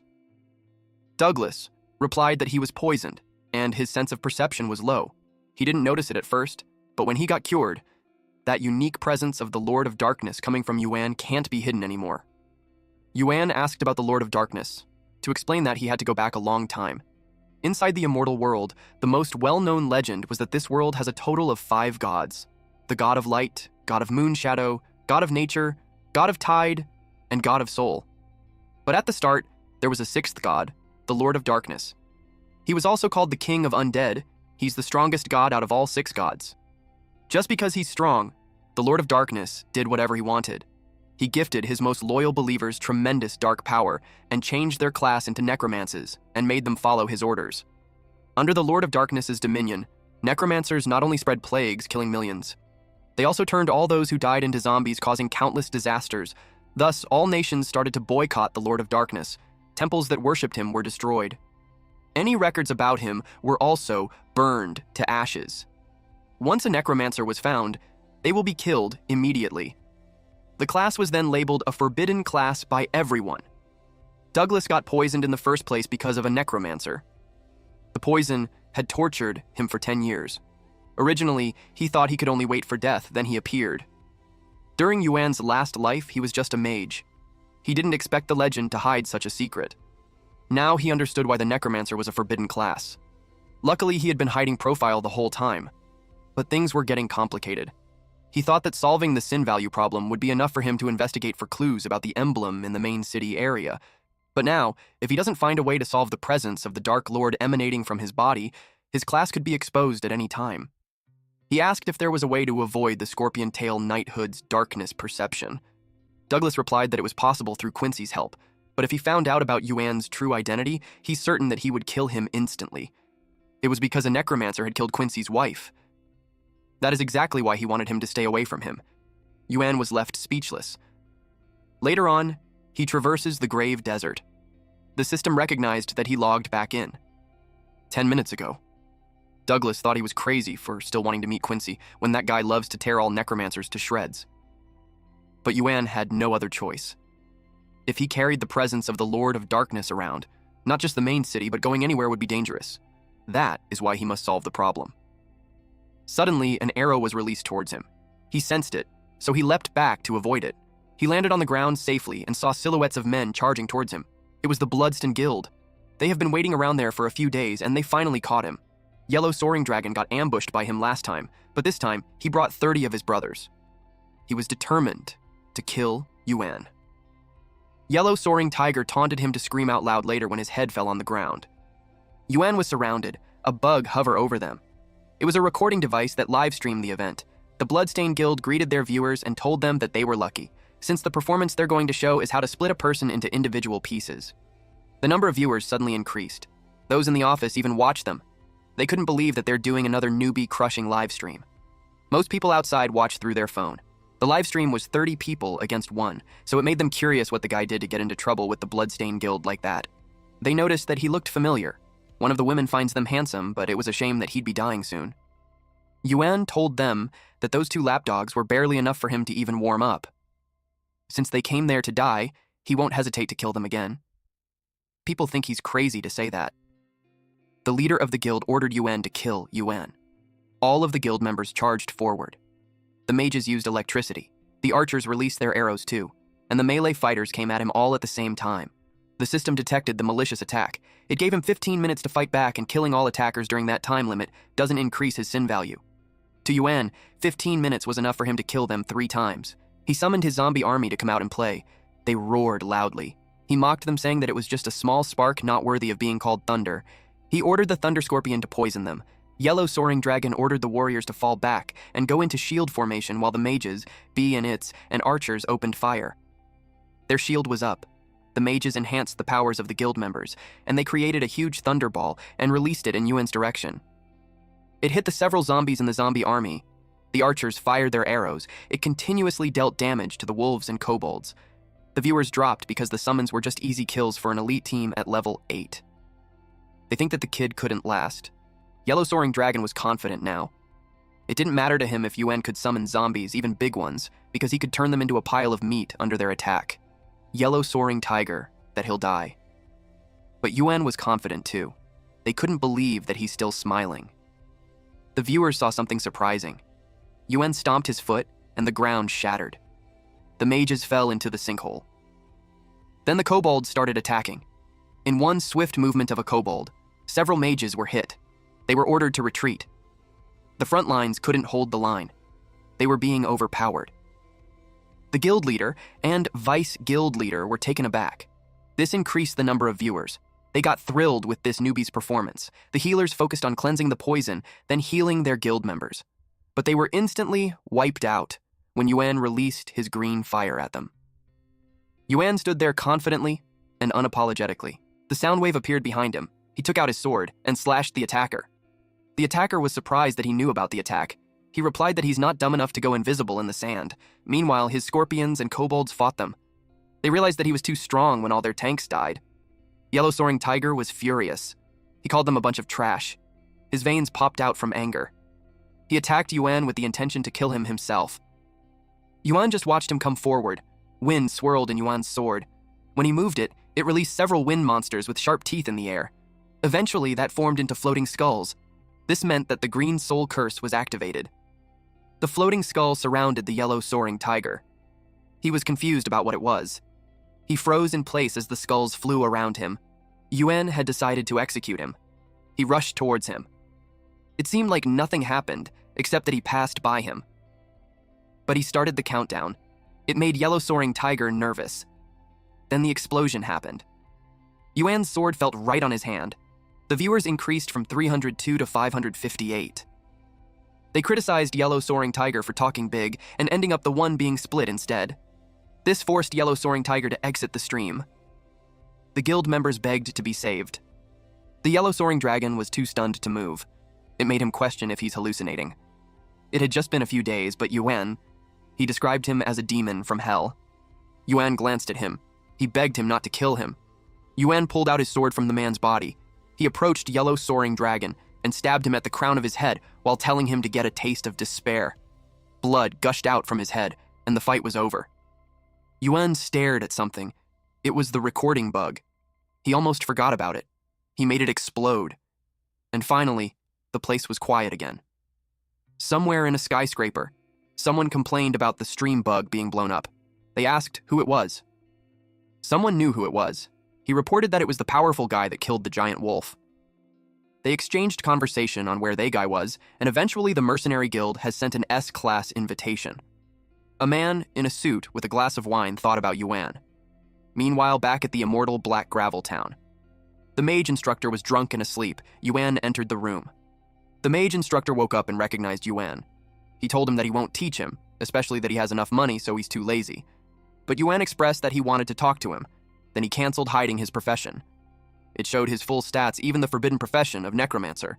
Upon seeing that, a bottle had shattered. The mage instructor was furious when he found out that he was a necromancer. The barrels crashed. The mage instructor tried to recall how many years it had been, that a necromancer dares to appear in front of him. He unleashed all his powers. The lightning rained down on Yuan, but he disappeared in a flash. The mage instructor, Quincy, didn't expect him to be that fast. Yuan moved in front of him and pointed the sword at him. Yuan had the blade pointing at the center of Quincy's face when he asked him if they could talk. Quincy asked him what he wanted. Before he left the church earlier, Douglas gave him a hint as a payback. He was informed that under the Lord of Darkness's dominion, the immortal world was immersed in endless despair. To bring justice, Quincy, along with his wife, fought against the Lord of Darkness' most loyal subordinate. After a deadly battle, the necromancer died. But his wife, when trying to heal Quincy, got cursed by the necromancer. Her soul was corrupted by the darkness and lost all her memories, turning into a monster that can never reincarnate. In order to break the curse and save his wife, the only method was to vanquish her corrupted soul. But after the battle, Quincy can't even hold a sword. Everyone thought that Quincy would spend the rest of his life in sorrow, until one day he published a mysterious mission. If anyone can save his wife, the savior will obtain all his fortune, and the necromancer can obtain the method to crack dark sense, a treasure that he obtained from a dead necromancer. Quincy planned to use the reward as bait, saving his wife, and at the same time making the rest of the necromancers pay. But of all 158 people that accepted the mission, no one ever came back alive. Yuan demanded that Quincy tell him about the mission. Quincy agreed since he asked for it, and at the same time, he had also been waiting for someone to come and play a game with his dear wife. The system notification about Quincy's mission appeared. He was asked if he wanted to accept. The mission name was Wife's Dead Soul, and its content was to liberate Quincy's wife and lay her soul to rest. This was a silver grade mission with a time limit of 10 days. Yuan accepted it. Quincy wished him good luck and hoped that he'd be able to complete the mission. But deep inside, he knew that Yuan might not come back with his body still intact. At Black Gravel Town North Side Memorial for the Dead, Yuan walked the hallways. He used a night vision potion. The kobolds led the way while the scorpion had his back. The memorial for the dead has a total of 5 floors. All Black Gravel Town's dead NPCs were buried there. Suddenly, a corpse showed up, but before it reached him, the scorpion had already stabbed it using its tail. Yuan expected to encounter undead monsters like zombies, skeletons, and ghosts. The levels of those monsters grew higher with each floor.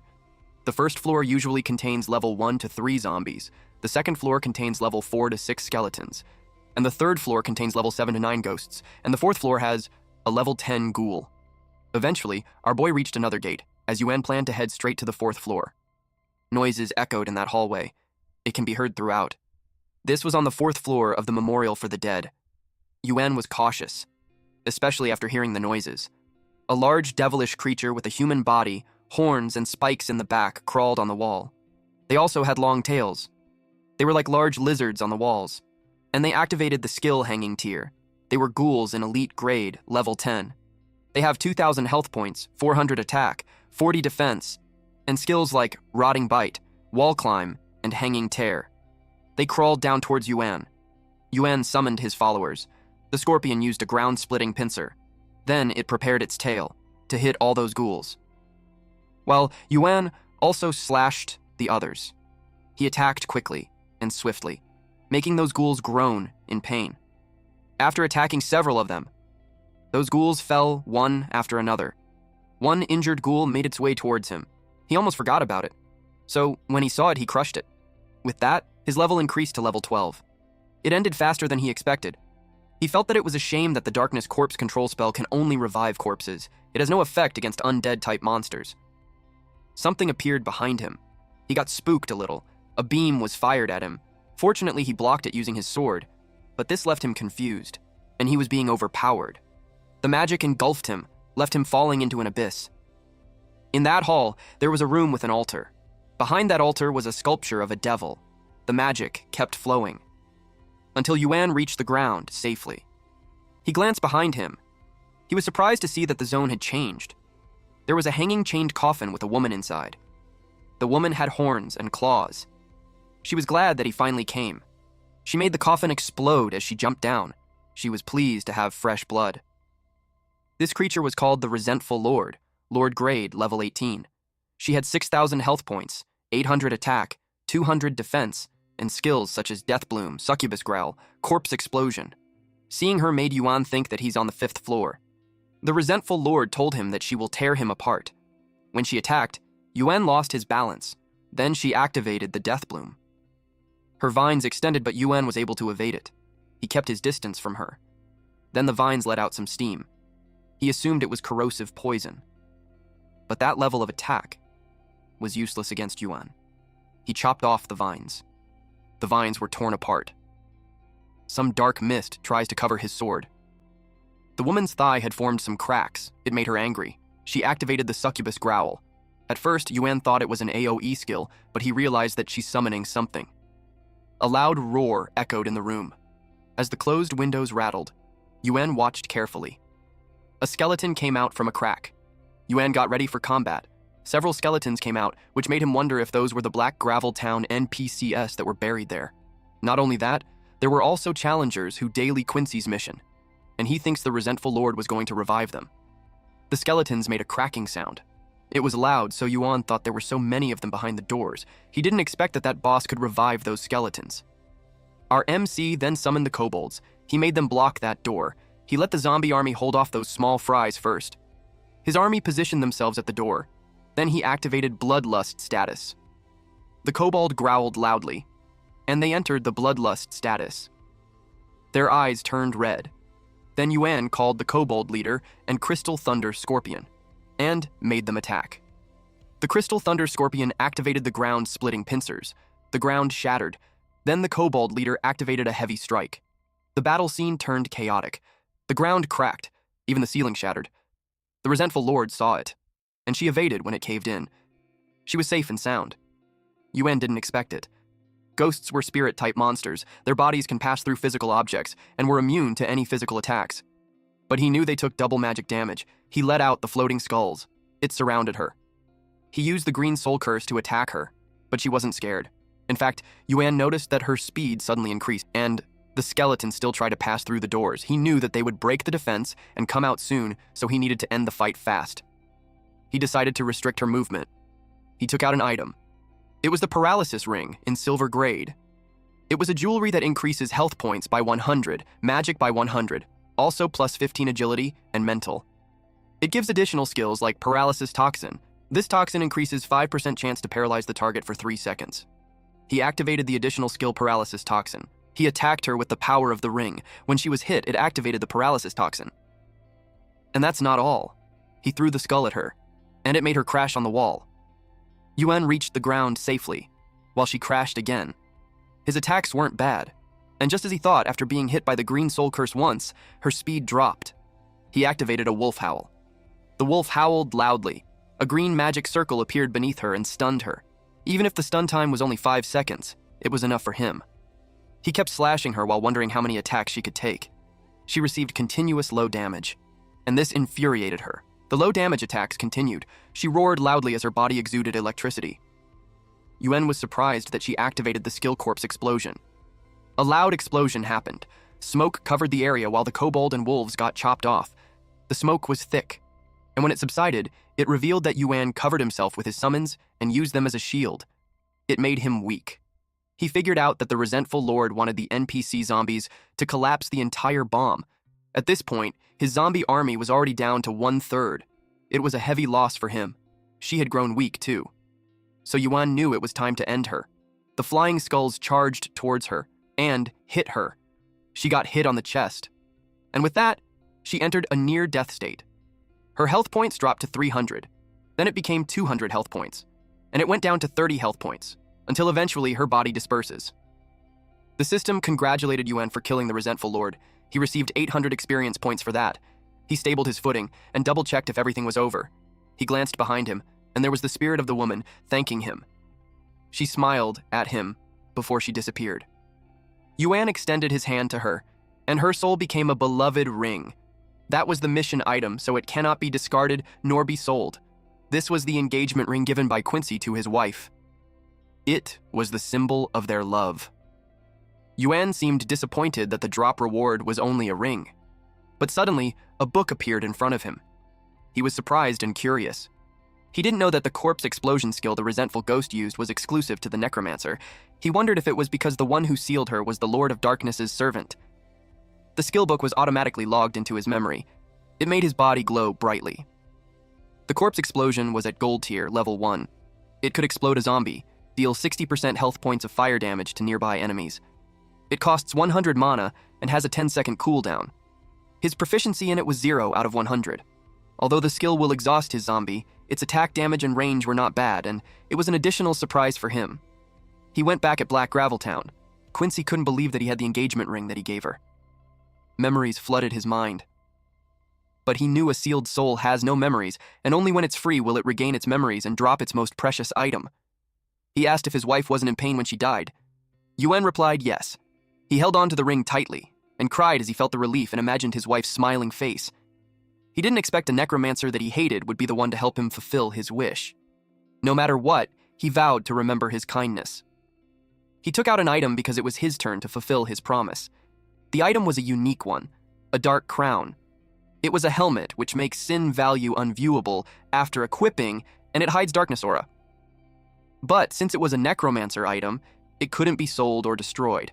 Although it doesn't have additional stats, being able to hide the sin value and darkness aura is what Yuan needed the most. With it, he will have no trouble with the Scorpion Tail Knighthood, and he can do whatever he wants inside the main city area. The system asked him if he wanted to equip it. He replied yes. A magic circle enveloped his chest, and he wore the crown. This progress made him one closer to the truth. After that, he headed to the Sandbreeze City. Inside this city, there were a lot of big and small unions, but the strongest ones were not more than 10. He looked at the list. The first on the list was the Berserk Union, followed by Mirror Flowers and Water Moons Union, then Stars Union, next was Hymn Union, fifth was the Eternal Union, and the last was the Black Tree Union. He wondered if the guy he was looking for was hiding among one of them. He knew that because he's a newbie who just entered the Sandbreeze City, it would be difficult to enter one of those big unions. So he would have to find an opportunity. Someone saw him and followed him. The stalker stopped on his tracks. because to his surprise, Yuan was gone. Yuan appeared behind him and pointed a sword on his neck. Then he asked who he was. The guy replied something. It was then revealed that this guy was just so happy to find Yuan. He was about to hug him. But Yuan stepped aside, which made him fall. Yuan recognized him. The blonde man was happy that he recognized him. Yuan was cautious that he knew his name. The man replied yes. He recognized him when he saw him on the Bloodstained Guild's stream. Then he found clues about him from the thousands of comments. Then he spent $2 million upgrading the corporation's newest facial recognition system to make sure that it was him. Yuan was dumbfounded that he spent $2 million just to find him. The blonde man had no idea if that was a lot, since the Han Corporation spends hundreds of millions just to test a system. Yuan knew about the Han Corporation. It was a $1 trillion tech company that controls all high-tech technologies around the world. With that guy having that kind of background, it made him curious what other things he knew. He contemplated killing him right there and then. The blonde man truly adores Yuan, and he pestered him to team up with him for the S-Class hunt inside the Bloodscale Cave tomorrow. There was a rumor that someone found iron eating a lizard's nest. While he was talking, he tripped and fell in front of Yuan. Yuan was speechless. He told the guy to just leave and not follow him. He discarded the thought of killing because the guy was just a fool. The blonde man felt sad and agreed that a person like him who could solo the entire Bloodstained Guild won't need a team. He sighed, then expressed that for that hunt, the Black Tree Guild's third team will come pick up rookies, and if Yuan performs well, he might get a chance. Yuan remembered that the guild was 10th on the list. The blonde man felt sad that he had to try his luck alone. Yuan asked him when the hunt was. That made him perk up. Yuan asked again about the time of the hunt. He replied that it was at 8 in the morning. Then he confirmed if he was in. Yuan told him to call him by his name, Yuan. Then he told the blonde man that before they left, he had to make preparations. The blonde man got curious about it. Yuan went to the Vulture Thief Band campsite. A loud explosion happened. He expects the Lord to be in front. Yuan took a deep breath. He turned the Vulture Thief and zombies who were in level 12 into his followers. It has 1,600 health points, 250 attack points, 70 defense, and sickle throw and undead body. That got him ready for another fight. A few moments later, the enemies came out. It was another batch of vultures. They attacked him synchronously. Yuan made his army charge. The vultures and undead vultures fought each other. Then, the vultures attacked using the sickle throw skill. It was launched towards Yuan, but it only hit the ground, which made the vulture confused. And in a blink of an eye, Yuan had slashed this vulture from behind, and he successfully killed the Vulture Thief band leader. All 3 of them. Plus another 6 of those enemies.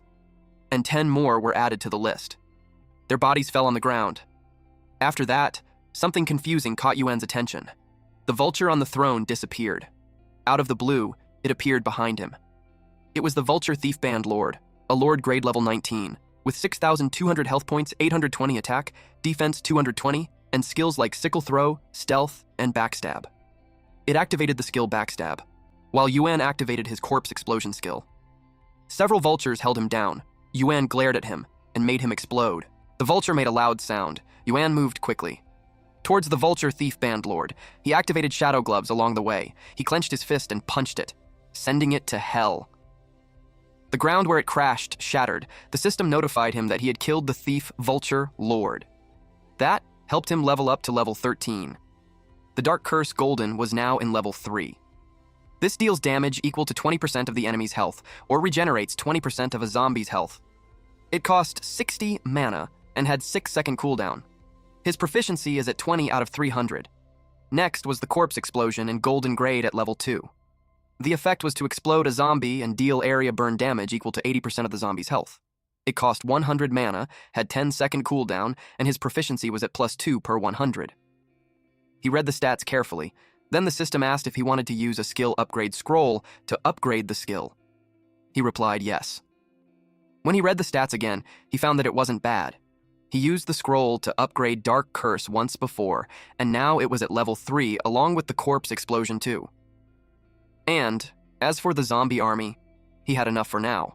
There were 130 zombie monsters following him. A part of that army was the Vulture Thief Leader zombie, which was at level 15 with 3,500 health points, 500 attack, 100 defense, and skills such as sickle throw, stealth, and body of death. There was another Vulture Thief leader zombie, but at level 19, with 6,200 health points, 820 attack, 220 defense, and skills such as Sickle Throw, Stealth, Body of Death, and Poison Hands. The Poison Hands attack deals 20 extra poison damage. That new skill made him wonder if the Vulture Thief Lord gained that after being revived. When he revived the giant Death Wolf, it also obtained a new skill called Undead's Rage. It led him to wonder if reviving a Lord-class monster makes them gain an extra skill. It was interesting. He was notified that the hunting event would start in 2 hours. Now, he had already prepared. He was ready to go. A few hours later, our MC arrived at the Bloodscale Cave. He saw someone that was too bright, and this man was twirling around. Yuan asked if he's cosplaying as a Golden Knight statue. The blonde man explained that he spent 50 gold coins to hire a blacksmith to custom make the super armor. He assured him that he won't hold him back. But as he stood there proudly, his strap snapped, and his pants fell, leaving his underwear shown. They both feel awkward. Yuan responded that it was his first time seeing an armor that separates. To hide the embarrassment, the blonde man replied that the blacksmith said it was the newest design. He hurriedly lifted his pants. While doing so, the eye cover of his helmet covered his eyes, and he panicked because he couldn't see. He asked Yuan to help. As he moved carelessly, he bumped into someone. The eye cover was removed. Then he looked up to see who was in front of him. A bald, scary man towered over him. The man asked if he's fine. This person was the Black Tree Guild 3rd squad leader, Zhao Kui. He was a warrior at level 15. The blonde man felt spooked since it felt like he was stalked by a snake even though the guy was smiling at him. It made him wonder if he's hallucinating. Until someone grabbed him. Yuan told him to take off his stupid armor. Koi noticed Yuan. Yuan glared at him. He got annoyed that the kid dared to look at him like that. Someone called them and asked who was Hao Cheng. He got the document with a picture of the guy and compared it with those in front of him. Then he recognized that it was the one in the weird armor. They laughed at him because of his weird armor that makes him look like he's cosplaying. Chung admitted that he's the person they're looking for. Then he acknowledged that they could be seniors from the Black Tree Guild. Then he introduced his friend to them. Someone took out their sword. The man pointed the sword at them while saying that they weren't interested in knowing the names of a rookie. They reminded him that they allowed him to bring an extra person, not because he paid double, but because their leader was kind enough to do so. Yuan bit his lip to hold it in. Kui told the guy to be friendlier to their new friends. The guy replied that he was just joking. He placed his sword back to its sheath. Then he reminded them not to get too cocky just because their leader spoke out for them. He advised them to cherish the chance. Chung replied that he'll work hard. The mage told them to gather up since he'll start the roll call. Chen removed his armor while expressing that he's nervous because he didn't think that they could work together with one of those big guilds. There were a lot of players, so Yuan wondered if they were all participating in the S-class hunting event. One of them was worried if the equipment was okay. He hoped that it wouldn't fail them.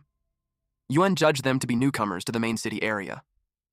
Kui uttered that since everyone was there, they could begin their journey. He assured them that even the Grim Reaper would give them way when they saw the Black Tree Guild. So everything will be all right. Everyone followed him inside. While following them, Chung took out a red flag. He raised the flag like he's a tour guide. He told Yuan to hurry up since heard that there were shining slimes inside the cave. The guy in front of him wondered if he's just there to travel. Yuan followed them. He smelled something that excites him. The inside of the Bloodscale Cave was dark. After walking for quite some time, they encountered a crossroad. They noticed how they hadn't met a single iron-eating lizard on their way there. It was a nocturnal animal, so they assumed that it must have been resting deep inside the cave somewhere. They asked the leader on which way they should take. Kui replied that it's best for them to move separately. They were shocked to hear that because it was dangerous. They were worried that they would encounter a level 16 elite. A mage silenced them and told them that their leader already walked the path once before to ensure their safety. He revealed to them that when they met them earlier, they had already finished their exploration. They newbies couldn't believe that the leader had already scouted the place. Kui told them that after their exploration that morning, between those 3 roads, the middle road was covered in iron-eating lizard pheromones, and the rest of the 2 roads were actually safe. But the more dangerous a place is, the higher the chance they have to find the rare items. Kui told them that to ensure the efficiency of this exploration and their safety, the Black Tree Guild would take the middle road, and the rest can take the other 2 roads. He asked them what they thought, while wearing a devilish grin on his face. The mage seconded that it was how Big Guild operates and everything had been planned carefully. And Kui was the 3rd squad leader of the Black Tree Guild, which makes him the highest leveled senior in there. Yuan replied that they will go left. It wasn't a problem for Kui. He asked if there's anyone else that wants to go with him. The newbies hesitated because one of them looked weird and unreliable, while the other one, Yuan, had his poker face on all the time, and he hides his level class, which led them to think that he's embarrassed of it. But one of them likes him because he's handsome.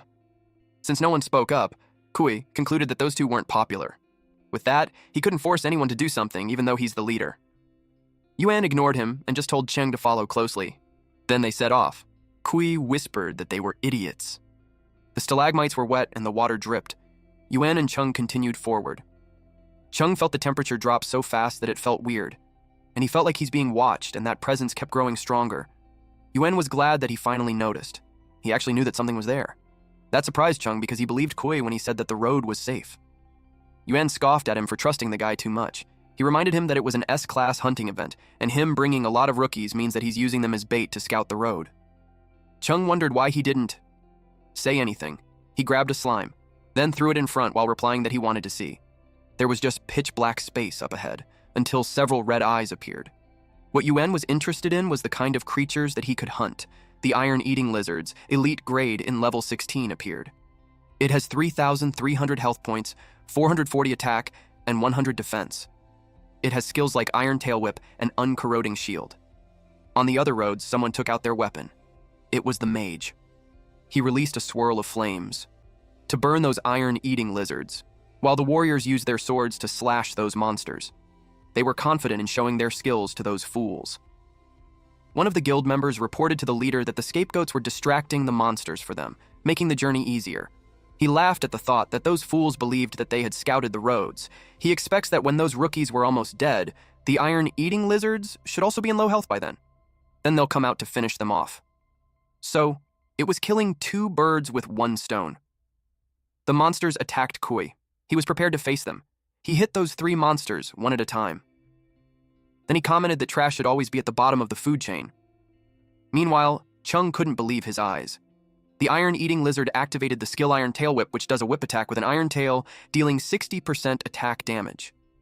Then one of those lizards activated a sickle throw, which threw a sickle towards an enemy with a maximum range of 10 meters. The sickle does not return, though. It deals 60% attack damage. But the zombie army fought back. Some of them used stealth, which turns them invisible to reduce the chance of being discovered. While the others use backstab, they attack from behind, dealing 80% damage. Cheng asked when he got so many zombies. He could tell that he's stronger than when he was at the Mud Gobi. He finds him really cool. Yuan reminded him that he said earlier that he was going to prepare. Cheng was taken aback when he found out that he obtained so many monsters in a single day. The system notified him that he successfully killed 55 iron-eating lizards, elite grade. The fight was over and the efficiency wasn't bad. Cheng felt envious. He wondered when he could be as strong as Yuan. The ground shook. He got worried and called Yuan. But he saw him turning those corpses into zombies, so he decided to assess the situation on his own. He didn't want to trouble him further, so he decided to do something for himself. He sensed the direction it was coming from. His footing was stable again, and the tremors were gone. Suddenly, something appeared from underneath him. That threw him on the ground. He turned pale when he saw it. It looked like a large tongue. Cheng wasn't sure what it was, though. Then it attacked him. It shoved him to the ground. Then it backed off, to wrap around him. Then it moved towards the ground. He knows he's done for. Surprisingly, someone charges in. Yuan chopped off the tongue. He described it as a beast that hides in the bowels of the earth to gnaw on earth. He was annoyed that it showed off its tricks before him. The tongue bled heavily. Yuan grabbed Cheng and started running. Cheng coughed, and when he felt better, he expressed how certain he was that it was a big creature, so they had to hurry out. The ground shattered. Cheng yelled that it's too late. The monster came out and roared loudly. This was the boss, an iron-eating lizard. He was at level 20. He had 6,300 health points, 850 attack, 280 defense. His skills were Iron Tail Sweep, Impenetrable Fortress, Infiltrate via Earth Veins, and Toxic Sand Breath. Cheng turned pale because he was only expecting an elite-class iron-eating lizard, and yet there's a boss-class monster. He apologized to Yuan because he blamed himself that he faced it. He decided to hold off while he pulled back. Yuan finds it funny that it was a terrifying monster. He declared that it was his prey. The monster charged towards him. Yuan charges ahead too, and it surprised Cheng. He ordered the vulture chief to use the scythe throw. 3 scythes were already sent towards the monster's way. The boss activated the skill Iron Tail Sweep. It hit the monster and created an opening. Our boy then used the Azure Spirit Seal. The monster exploded, and Yuan landed safely on the ground. The monster crawled towards him. Yuan noticed that the attack only caused it to have minor burns. The monster opened its wide mouth. It was actually activating the skill called Toxic Sand Breath. It attacks with high-pressure toxic sand. Upon impact, it causes continuous poison damage, with a loss of 3% to 10% of max health points every second, lasting for 5 seconds. The toxic sand scatters. Chung yelled for him to watch out. The ground melted. When the toxic sand hits the ground, it creates a hole. They learned that it was a highly concentrated corrosive attack. Yuan realized that fighting it was more difficult than he expected. The lizard attacked him using its tail. Yuan jumped to evade it. He wasn't worried though, in fact, he was more excited for this fight. He summoned the Master of Eagles, and it came out holding 2 blades. It immediately attacked the lizard, and hit its tail. Chung wondered if that was also Yuan's new followers. His eyes sparkled in adoration. He exclaimed that it was so majestic. The Eagle Chief went behind the lizard and activated the skill Backstab. But the lizard activated the skill Impenetrable Fortress. It increases defense power by 150% and lasts for 10 seconds. Then, it whipped its tail. Yuan told his summon to watch out, but it still got hit and flew on the opposite side. Chung couldn't believe the monster's speed in reacting. It made him think that the monster has eyes on its back too. That idea made Yuan intrigued. He recalled the encounters with it. Lizards were creatures with a simple eye structure and rely mainly on changes in light to perceive their surroundings. So once the enemy stops moving, it's hard for them to distinguish it. But their motion vision is extremely excellent, and their herding and smell can pick up the slightest movement of the enemy. In fact, some types of lizards have infrared sensing organs and use them to detect the body heat of their enemies. Because of this, lizards' sensitivity to the movement paths of enemies was many times greater than that of humans. Yuan had realized that they had to entrap it to defeat it. He charges in and hits it on different parts of its body. He was excited to see if its scales were harder or if his fireballs were hotter. He continuously unleashed it. The lizard roared loudly as Yuan continuously hit it. His plan was to agitate the monster to keep its attention on him.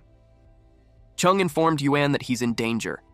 Because the defense of a boss-class iron-eating iguana was too strong, so the fireballs didn't inflict any damage on it.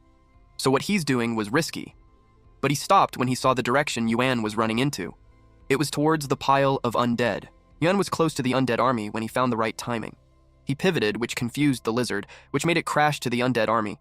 He teased this big dummy for not even knowing how to stop. It roared loudly. Then he activated the corpse explosion art, which triggered a sequence of explosions and the lizard got caught up in it. With that, its armor has been breached.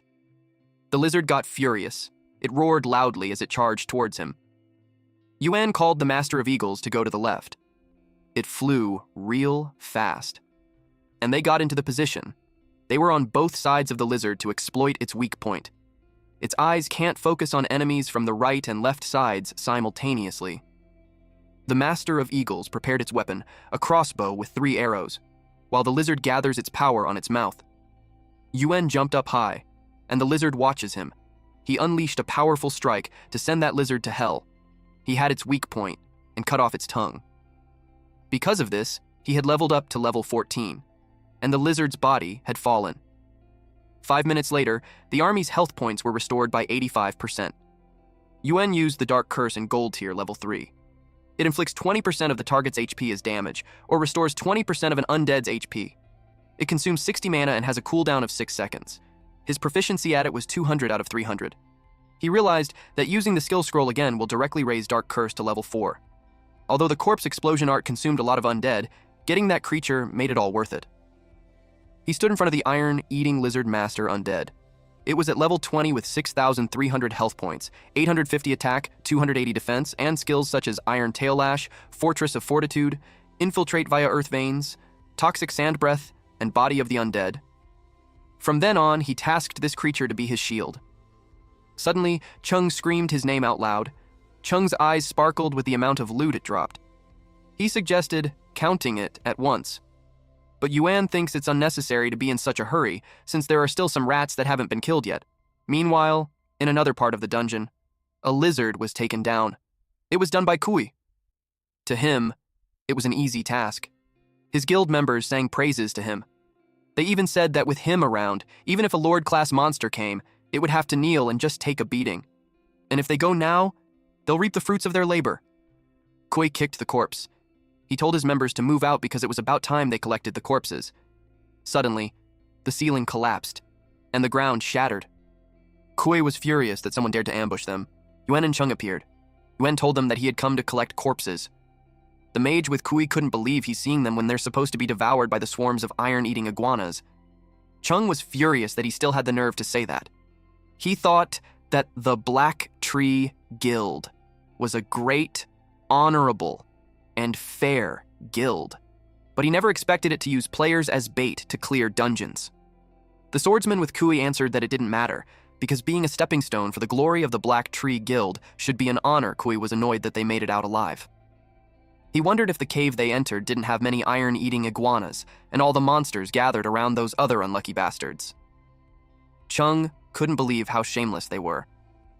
Just the sight of Yuan made him more annoyed. He decided to get rid of them for good. He had no idea what ridiculous strike of luck was on their side, but he planned to end their lucky streak. He attacked them using his flail. Yuan told him Chung to get back. The flail hit the ground. Yuan retaliated. Kui blocked his sword using his flail. He was slightly pushed back, but he was able to remain balanced. Kui mocked him for his petty act. But then, our MC brought out his skulls. Kui had to evade those. It was so chaotic that the whole area had been covered in smoke and dust. Kui got cautious on where Yuan was, but he sensed him behind, and so he was able to use his shield from the incoming attack. He told him that he wasn't that oblivious. He had proven by experience that those who live by luck had to sleep with one eye open. Yuan was caught off guard when he disappeared.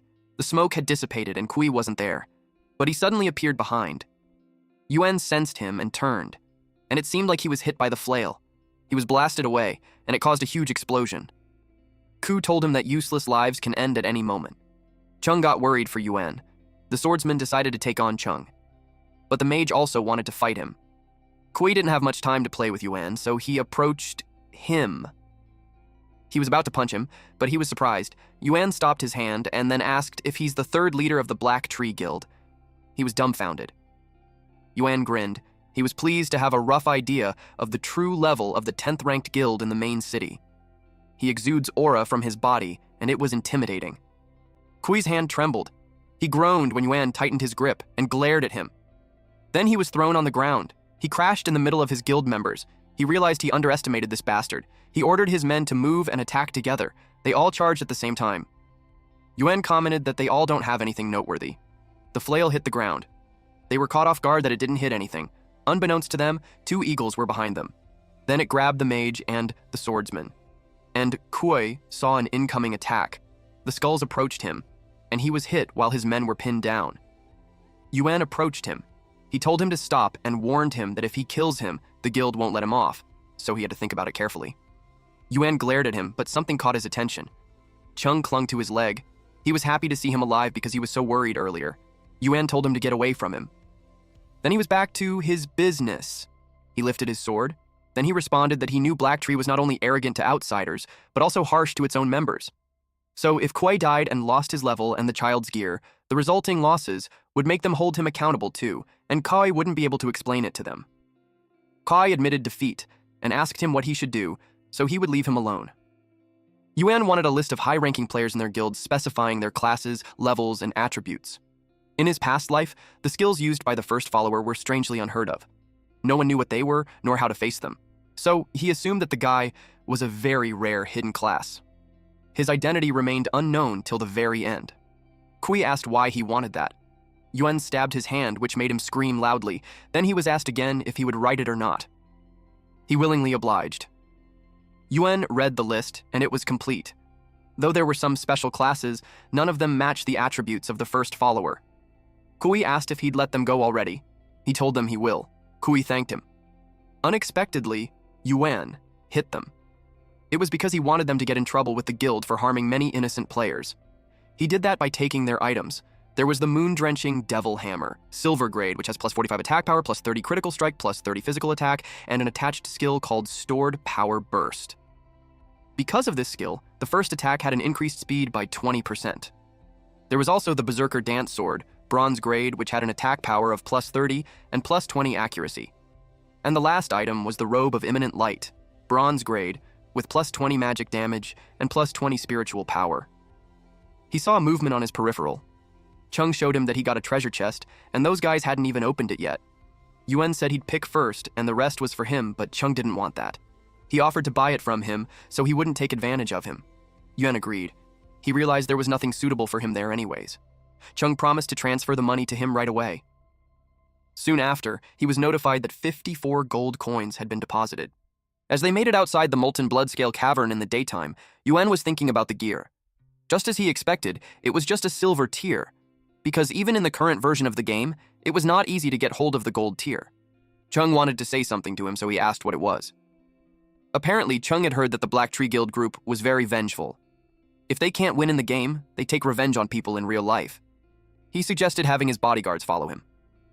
Yuan thanked him for the warning, but he knew how to deal with those disgusting insects. In the real world, Yuan took off his gaming helmet and got called to eat. He responded that he's on his way down. He opened the door to his bedroom and was surprised by the robot-looking person in suit in front of him. He flinched. There's been a moment of awkward silence. Then, the man took the gaming helmet off. Apparently, it was just his father trying on the helmet that he uses to play. Lin asked if it was broken. He told his dad that it's not broken, but he got curious why he suddenly bought a gaming helmet. His dad replied that his mother found it while she was cleaning Tan's bedroom. In Yuan's past life, around that time, Tan had awakened her hidden class. His mother called them to come and eat. It was getting late. While at the table, his mom revealed that despite their dad not understanding those new technologies, he still wanted to find a common topic with them. Apparently, his dad spent the whole afternoon trying to figure out the helmet, and yet he couldn't even turn it on. His dad was embarrassed and tried to deny it. He reasoned that he was just worried that his mother damaged it while cleaning, so he was just checking it. Yuan had thought to use his in-game resources to repay them when they entered the world of eternity. And when the cataclysmic change happens, they would have the ability to protect themselves. So he replied to them that the game wasn't difficult. He planned to buy them 2 helmets tomorrow and encouraged his mom to join too. She told him not to waste money. He told her not to worry about it. Then he asked if Tan wasn't back yet. It was Friday, so they assumed she's with her friends. His mother was about to call her, but he insisted that he would do it instead. But the user he called was unavailable. He knew that even if her sister didn't want to answer his call, she would still send a message out of courtesy and wouldn't completely ignore him. Since there was no answer, her mother assumed that Tan ate outside, so she decided that they won't wait for her. But Yuan stood up and told them to eat first because he's going out to buy some things, and he couldn't wait until later because the store might close. His mother got worried that the food would get cold, but Lin told her to just let him go. Their son and daughter used to be attached to the hip, but they noticed that they grew some distance, so they wanted them to communicate more. Yuan wasn't good at expressing himself, but he's still a big brother. Wan descended their staircase, reminiscing about his past life. Tan would come home badly hurt. He saw her come in while he was getting instant noodles. He asked her what was wrong, but she just walked past him. Then she told him that it was none of his business. She also warned him not to call the police nor inform their parents. Then she shut the door of her room. It left him speechless. In his past life, after playing Eternity, she quickly awakened her hidden class, but she also endured a lot of what she shouldn't endure. All of it began with the appearance of a mysterious organization called the System Organization. It was a mysterious group founded by 9 Heavenly Chosen, and only the Heavenly Chosen were qualified to join the system. Among them, there was an existence called the Prophet, which can sense the Heavenly Chosen in reality. He sends members to invite them to join the system, and at a terrifying speed, their power became invincible in the game. Not only that, but their influence on the real world also grew stronger. Although their actions were mysterious and unpredictable, they did some good to maintain the stability of society, which makes them perplexing. After Tan was invited to join them, she often carried out some dangerous missions, but she never mentioned anything about the system organization at home. He hoped this time it wasn't them.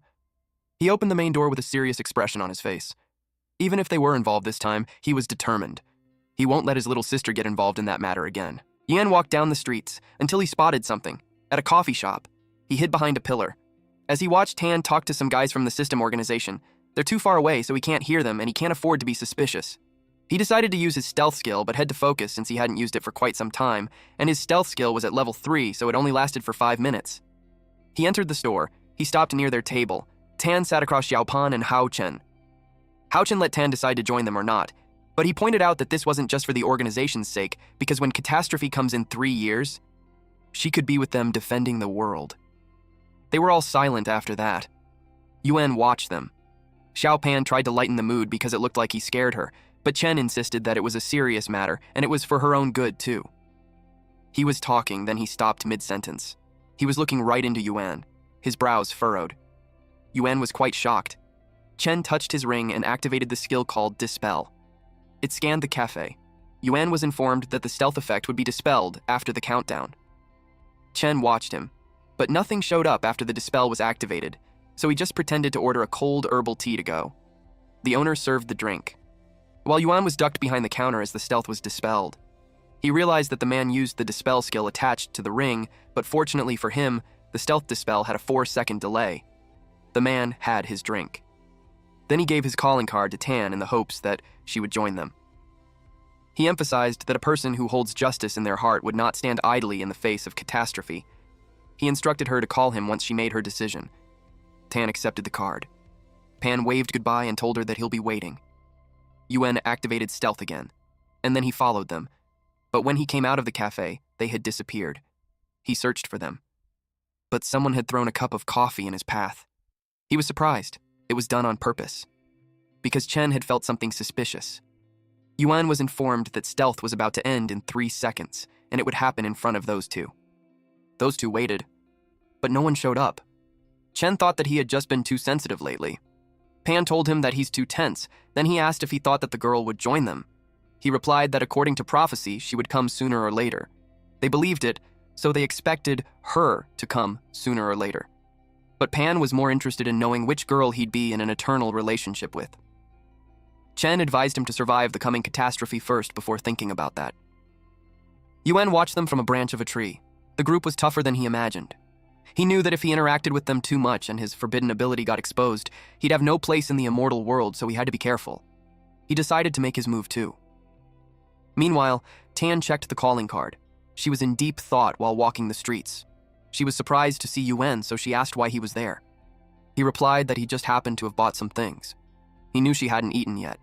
She replied that it was fine. He told her that it's late, so they shouldn't make their mother prepare food for them. He bought some food and invited her to get anything she liked. She couldn't believe him since he couldn't even look after himself and yet acts that way. He told her that they should head back. She just stood there, with a puzzled expression. Eventually, they arrived home. Their mother asked Tan if she had eaten because if not, she would heat it up for her. Tan replied that she'd rather rest. Yuan hadn't eaten either, so she offered to make it for them. But Tan hid in her room. She was melancholic and confused on what's happening. Ever since she started playing the game, all sorts of strange and wonderful things had started happening. In the game, she faced a flying mantis. Her friend told her to run while she distracts the monsters. This long-bladed mantis is a normal monster at level 5 with 300 health points, 50 attack, and 8 defense. It had the Windblade dance skill, which makes scythes deal double damage. Her friend got hurt. She decided to let her leave first while she blocked the monster. She was a frontline, so couldn't just run away and leave her behind. She got ready to fight the swarm. The mantis attacked and she blocked it with her sword, but the other one sneaked behind her and had hit her back, which then made her activate her hidden ability. It awakened in the midst of the battle. She continued to fight. She slashed those mantis into pieces and had successfully defeated them. Her hidden ability was the Sword of Dawn. Tan had felt the changes in her real body. She wondered if she could protect everyone when disaster strikes, just like what the man said. And even if the power was incapable of stopping the disaster, she's uncertain if others have the chance to survive. So she realized that whether she joins them or not, she had to become stronger as quickly as possible if she wanted to protect them. She looked at their family picture. Meanwhile, Yuan was doing the same too as he realized that they must move to a new house as soon as possible so he can focus his energy on the game and doesn't need to always be on guard. On top of that, he wanted his family to have a better life too. The next day, he visited a high-rise building. The staff asked if he was there to check out some houses. He requested to see a luxury villa with a high security protection. The staff wondered if he really had the money since he looked so young. She asked him if he had checked the prices of the residential complexes in the area. He replied that he hasn't and told her that his card should be enough. She received the card and was elated to see that it was an exclusive VIP card that requires a deposit of at least tens of millions. She called him a god of wealth. The woman enthusiastically assisted him, and later on, he brought his parents to their new home. It was an extravagant home with a swimming pool. And the bed was big too. They couldn't believe it. They got worried about the mortgage payments, so they suggested they just go back.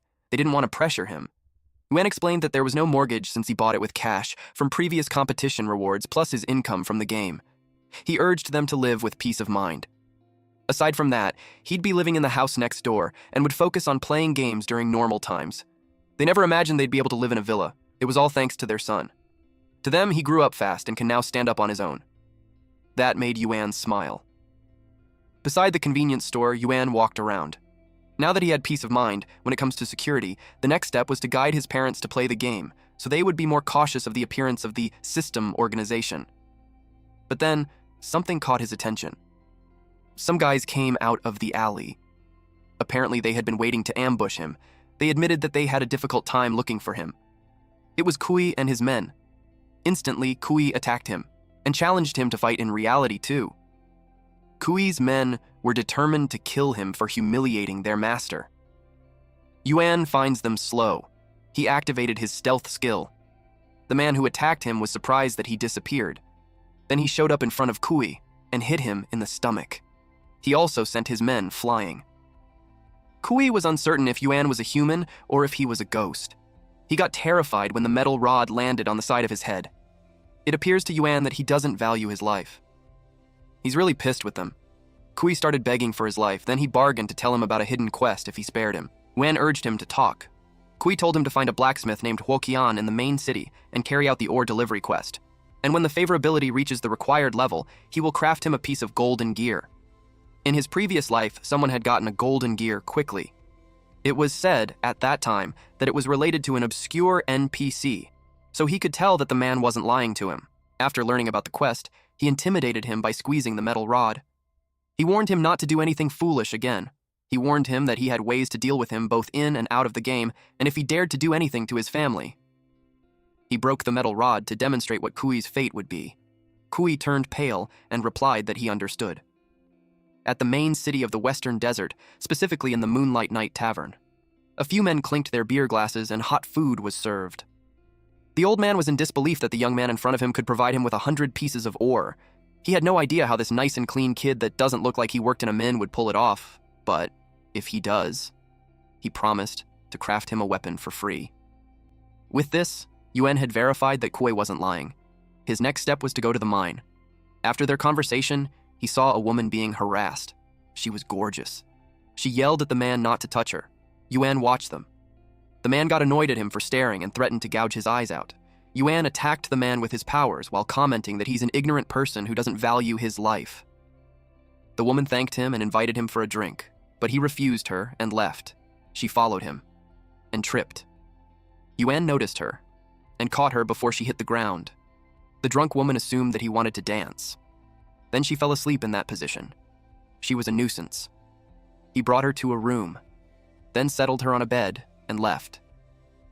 After that, he went to the poisonous serpent mine. He called some kobolds to mine. At the moment, he has 12 kobolds and they're suited for mining, so he expects to gather a decent amount in a short time. But monsters showed up. They were raging moles at level 10. They have 1,200 health points, 70 attack, and 15 defense. Their skill was Raging Bite, which launches consecutive attacks on the target and increases damage by plus 10%. He brought out the scorpion to attack them. The scorpion hit those moles with its tail, and those moles dropped dead. Collecting a variety of monsters would improve his tactics and make them more comprehensive. He absorbed the souls of those moles. Unexpectedly, there was an explosion. He wondered what happened. A mage came out running while a large mole chased after him. This was the boss Raging Mole at level 16. It has 3,800 health points, 300 attack, 150 defense, and skills such as Raging Chase and Sharp Sense of Smell. He saw that someone had deliberately lurked the monsters and got ready to fight. The priest launched an attack towards Yuan. Yuan tried to evade it, but it followed him, so he thought it was a target locking skill, but he realized that it wasn't. Then the system informed him that last year's sun has activated the skill Art of Holy Shield on him. The Art of the Holy Shield increases the friendly target's defense by 20 points, and it lasts for 60 seconds. He realized it was a support skill from a priest. Meanwhile, the warrior mining on the side noticed that the iron ore disappeared. Then he saw the priest being chased by the boss Raging Mole. He recognized that it was the priest from the Super Iron Triangle. It made him wonder why he's alone. He took advantage of the situation and released a flying bug. The priest breathes heavily as he tries to explain that he didn't mean to lure the monster, and he'd bear the responsibility for his actions. He urged Yuan to run quickly. The event was being live-streamed, and it garnered 15 viewers. The comments mocked the priests. Yuan was impressed that even in that situation, the priest was still so loyal. Since he spent a lot of money buying the villa, he gladly took on the boss that willingly came to him. The viewer count increased. They recognized Yuan, the great master who defeated the world boss alone, which made them invested to watch. The boss Raging Mole tries to hit the priest with its claws. It also tried to step on him, but Yuan blocked the foot. The priest didn't expect that. Meanwhile, Kui watched the live stream. He commented that it was nothing to be ashamed of to be defeated by a monster like that. Some people walked by while talking about the live stream. They got annoyed that people won't stop praising this great master Lin Yuan. One of them argued that no one can rival their chairman when it comes to skill. Kui knew them. It was Nguyen from the Rage Guild. And from their conversation, he could tell that he watched the live stream too. He told them that the Raging God was only benefiting from his guild and his class, but for real skills, no one was better than the Great Master. Nguyen heard that and got annoyed. He dared him to say that again. Kui let Nguyen know that he knew him and showed him that people in the comments were praising the Great Master too. He added that there were comments saying that the chairman of the #1 guild should have stepped down long ago. Nguyen pointed his sword at him and asked who he was. Kui told him that there's no use venting his anger on him when everyone was saying that. But he also reminded him that Raging God was very humble. Then he suggested that in the end, when the heroes are gone, the villains would take the stage. Nguyen asked if the kid was still on livestream. He replied yes, and they're still in the mine. Nguyen set out towards the mine, then he ordered all his guild members that were online to follow him. Meanwhile, Yuan slashed the boss Raging Mole. He told the priest that he could go since the boss was focused on him already. The boss Raging Mole attacked him. When its claws hit the ground, debris flew everywhere. Fortunately, Yuan was able to dodge the attack. Then he attacked it. It was directly hit. The live stream viewers' count rose to 1,297. They sang praises for Yuan. Some even tries to learn from his moves. The boss Raging Mole got furious and chased after him. Yuan's undead wolves attacked it while it was running. They were able to immobilize it. After that, Yuan stopped running and told the boss Raging Mole that focusing on what's front and ignoring what's behind could cost him dearly. But it's something that this boss Raging Mole doesn't need to learn. He stabbed its eyeballs. This monster didn't even have the time to recover. The wolves kept on attacking. Then, one of the undead kobolds came out and smashed the head of the boss Raging Mole. After that, it was Yuan's turn. He clenched his fist and punched the boss Raging Mole. He was so strong that it was hard to tell which of them was the real boss. The viewers were mesmerized. The system congratulated him for killing the boss Raging Mole, and his level had risen to level 15. Also, he had obtained the gear called Stalker's Dagger and Boots of Agility. Stalker's Dagger was a silver-grade weapon with plus 20 attack power, plus 5 speed, plus 25 agility, and the attached skill with it was Stalker's Blade. With Stalker's Blade, after every attack, the next attack was empowered, and attack speed increases by 10%. Another item was the Boots of Agility, with plus 30 agility, plus 5 movement speed, and an attached skill called Swift Run. Swift Run allows his speed to increase by 10% in a non-combat state. After seeing Yuan defeat the boss Raging Mole, the priest realized he was the one who single-handedly conquered the deadly giant wolf. He suggested that they add each other as friends. He offered to support him in the future, and they would be invincible. Yuan replied that he got the wrong person and left. The priest knew that was impossible because he watched his video over and over again. He was certain he would recognize him even if he was turned into ashes. When their backs were turned, a fireball was thrown at them. Yuan immediately turned and slashed it. There was a crowd at the entrance of the cave. It was Nguyen with the guild members. He heard their conversation and suggested that he'll turn Yuan into ash and see if the priest could still recognize him. Some of the guild members thought they were over the top for a scum like that. But one of them believes it was just right because it was the Great Master. They started the live stream to show the people the consequences of daring to provoke the Rage Guild. They wanted everyone to remember that their leader, the Raging God, was the strongest player in the Western sector. Yuan realized that the members of the Rage Guild wanted to defeat him to make a name for themselves. But to him, it was like gears were being handed to him on a silver platter. The system confirmed the status of the hostile encirclement. He had a time limit of 15 minutes to counterattack. Killing attackers within the time limit will not be counted towards the sin value. Yuan was startled with the priest's movement. The priest expressed that he has waited for a long time to fight side by side with a partner. For the sake of their bonds, he vowed to protect those who matter to him. In Yuan's head, he wondered who the close friend was. Yuan told him that it was enough that he would step aside a little. Noyan had something to say to them, but Yuan had already hit him. His slap was strong enough to send Noyan flying. The guild members were surprised to see Noyan crash on the cave wall. At this point, there were already 5,630 viewers on the live stream. They couldn't believe that the fight hadn't started yet, and Noyan had already been slapped in the face. Some people think the guild would just humiliate themselves. Noyan was so angry at him. He called him a dog that no guild wants, and yet he dared to raise his hand on him. He called his men to finish him. Noyan was in front with a large shield and a spear. He ordered the warriors to charge while the mages and the priests were in the back to wear Yuan down, and archers were to surround him. The priest doesn't think Yuan could handle it alone. Yuan realized that the scum had some coordination. He targeted their back rows first. He activated stealth. When they saw that he disappeared, the mages dispel quickly. They thought they did well. But it was too late. Yuan was already behind them, and had slashed them already. Noyan tried to boost his guild's morale by telling them that Yuan had just finished fighting the boss, so his health must be low, and his mana was almost empty. Also, they had an advantage with their numbers. He ordered to charge ahead.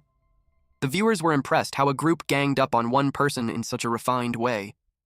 One of them commented that if the Great Master turned the tables on the Rage Guild, they wouldn't have a place to hide their face. Noyan told the guild members that if they succeed, they would receive money according to the value of damage. And there would be no limit to the money. That got them more motivated to kill him. Fireball was released towards Yuan, while warriors attacked him. But he ended those warriors in just one slash, and then he sidestepped to evade the fireball. The mine's passages were narrow, so he couldn't call a lot of undead. But fortunately, eliminating them in one go wasn't difficult either. More fireballs rained on him. An explosion happened. The viewers assumed that he lost. But there was a shadow that leapt from the explosion. The warriors tried to chase after him. They assumed it would be easier because he's already exhausted. Noyan ordered them not to let him escape. He was already looking forward to catching him. He didn't know that Yuan was actually on the ceiling, waiting for the chance, until he noticed him. But he was caught off guard. Yuan had kicked his face. He lost a tooth and his nose bled, and he crashed on the ground. He thinks it was despicable to launch a surprise attack like that. Yuan grabbed his head and pointed the blade at his neck. Noyan shouted for his guild members to come quickly. Yuan told them they won't be coming back. Then Yuan asked him if his obsessed master won't blame him for driving the first squad members to their deaths. Meanwhile, the members that chased after him were confused when they saw the undead wolves. The wolves approached them, and then the corpse explosion art was activated. A loud explosion happened, and Noyan couldn't believe what Yuan just did. Yuan lifted his sword and told him to go and ask them himself. At this point, there were already more than 10,000 viewers. They watched Yuan behead Noyan. Some called Noyan a fool. Most people sang praises for Yuan's moves. A weapon came out of Noyan's body. It was an unexpected bonus. Yuan hurriedly packed up all the gear to leave because the place would be crowded with people soon. The item he received was the bloodthirsty dual blades, a gold-tier weapon. It has plus 50 physical attack, plus 20 speed, plus 30 critical strike, and an attached skill called Lifesteal. This converts 10% of the damage dealt into personal health points. After that, Yuan went back to the blacksmith. Woqian took back what he said before. He realized that he was truly a competent kid. He hoped for him to visit him often in the future because he still needed a lot of ores. With that, the affection with the blacksmith increased by plus 100, and he became his friend. The blacksmith can collect a maximum of 100 iron ores per day, so it looked like a long-term task, but the ores he mined was enough to last a month. The gear dropped by the Rage Guild was quite a lot too. Selling it to Han Qing would bring him trouble, so Yuan thought to sell it to individual players, so it would be faster though. It would be troublesome. He also thought that searching for the first follower through the guild was too passive, so he started with the clues that he already has. He remembered that one of the first follower's henchmen in his past life had the ability to control snakes, so it might be related to the clue to find the hidden serpent civilization in the sewers. He was hoping that the key to the solution was there. He moved at nighttime. He walked at the sewers. The content of the quest he took from Officer Shaw 2 was to kill 30 rat spirits. It was an ordinary quest, but there's a hidden dungeon in the sewers, and that was the lair of the serpent demon.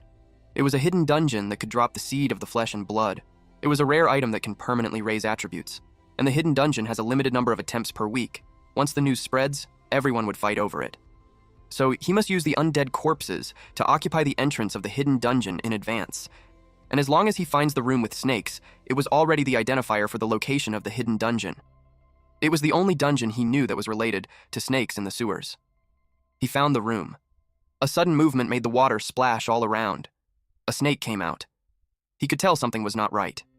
He questioned if the snakes in the lair of the serpent demon were really that big. Turns out, it was an underworld king serpent in level 60. Its stats were unknown. The underworld king serpent chased him. He was curious if that was also a product of the serpent men civilization. He was intrigued on why its level was so high. He was cautious not to let him touch him even once, otherwise he may die and lose his level and equipment. That would be a huge loss. Yuan activated stealth, but he realized it was completely useless. He decided to utilize the terrain instead. He glanced at the underworld king serpent, but it continued to chase him.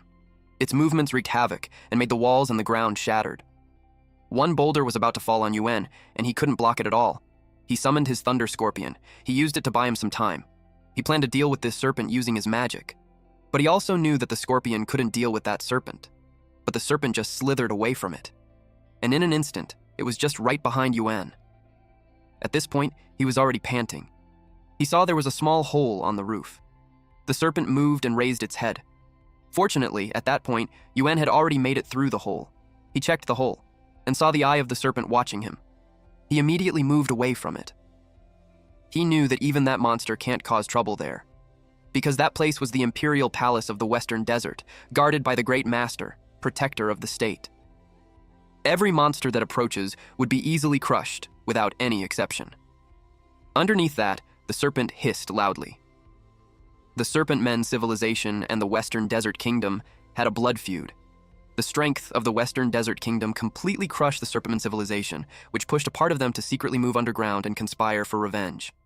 And whenever any beast, spirit, or monster sets foot on the land of the Imperial Palace, the Great Master, protector of the state, annihilates it without the slightest hesitation. He admits that the serpent was strong, but it was no match for the Great Master at all. It led Yuan to think that the lair of the serpent demon was located near that monster. He believed that following that thread would lead to some results. But to prevent recurrence of such a situation, he decided to visit the market to check if there's a serpent luring potion that attracts low-rank serpent monsters. That potion only attracts low-rank serpent monsters and would prevent him from running into such a huge monster again. Inside the city, he successfully purchased the serpent luring potion. It can spread a special scent to attract low-rank serpent monsters to approach. Suddenly, someone approached him and told him that he roamed the entire Sandstorm City just to search for his shadow. This man hoped that he was well while he was absent. Yuan recognized him. He was the person that the boss Raging Mole chased. The priest told him to add him since it wasn't easy to find him in the vast map. Yuan asked him if he had some business. This priest goes by the name Son of a Bygone Year, requested to be his friend. He replied that his business was to fight monsters together. Yuan refused him because he had some other things to do. The persistent priest blocked his path and invited him to join the super trio, so he could be with him, Leng Yue and Xing Hen, and they would become the super quartet. Yuan remembered from his past that Leng Yue was the leader of the second best guild in Sandstorm City. The guild was Mirror Glower and Watermoon Guild. He was also a core member of the system organization, and it was rumored that he is one of the 9 heavenly chosen who founded the system organization. He saw this as a great opportunity to get a lead on the system organization of the first follower, but he was concerned that from tomorrow, the number of hidden dungeon attempts would be reset, and if he missed it, he'd lose the drops for that week. He decided to get the reward in front of him first, then contact Leng Yue later on. He accepted the friend request. Then he told the priest that they should enter the dungeon next time. He was in a hurry to leave since he had things to do. The priest was happy, and he looked forward to his invitation. He went back to the sewers guided by his experience from his past life. Back then, serpents would appear near the entrance of the hidden dungeon. He decided to search the vicinity for traces of a giant serpent. He saw them coming, the small serpents. It was the real monsters in the lair of the serpent demon, but he was still cautious in case something unusual appeared. He broke open a door, and it revealed a staircase. He lit a torch. When the room was illuminated, it revealed a bone structure of a large serpent. The system confirmed that he had entered the hidden dungeon, lair of the serpent demon. There was a serpent demon larva in level 10. It has 1,000 health points and a seed of flesh and blood that adds plus 500 to that. Plus, it had 100 attack, 10 defense. It had the skill clot of Flesh and Blood Clot, where the serpent demon larva condenses the seed of flesh and blood within its body and adds plus 500 to the health points. He summoned one of his beasts. It was the Thunder Scorpion. He ordered it to finish all those low-rank serpents. The Thunder Scorpion activated the skill crystal Thunderstorm. The system asked him if he wanted to consume the seed of flesh and blood special medicine. It randomly increases the player's main attribute points by plus 1 to 5. Consumption by human race classes increases the tolerance level. He consumed this hidden spoil. His tolerance became 100th and he gained plus 3 spirit. He realized that it could only be consumed 100 times, but the increase in attributes was very huge. Also, the production of such rare items that permanently increase attributes was limited, and just one of them can be sold on the market for at least 4 or 5 gold coins. Yuan could get 1,000 seeds by clearing the hidden dungeon once every week. This way, even if he doesn't join a guild, he won't suffer from a lack of gold coins anymore. He consumed another seed of flesh and blood, and it increased his constitution by plus 5 and tolerance level by 2 out of 100. He ate another one, and it gave him plus 2 strength and 3 per 100 tolerance level. He didn't stop there. The next one gave him plus 14 spirit and 4 out of 100 tolerance level. This continued until he reached a tolerance level of 100 over 100. At this point, he's at level 15 with a Necromancer hidden class and a talent called Dark Summoning Art and Netherworld Gate, 89 out of 150. His stats include 77 strength, 101 constitution, 119 agility, 318 spirit, and experience points of 2,040 divided by 16,739. He reached the maximum limit, so he decided to keep the remaining 900 seeds of flesh and blood and sell them after he rented a shop. From then on, he planned to clear the place every week. He left 3 undead kobolds there to scare away ordinary players so no one would discover it anytime soon. He also noticed that the serpents there were different from what he saw from the first follower. He wondered if he had some ability to mutate monsters.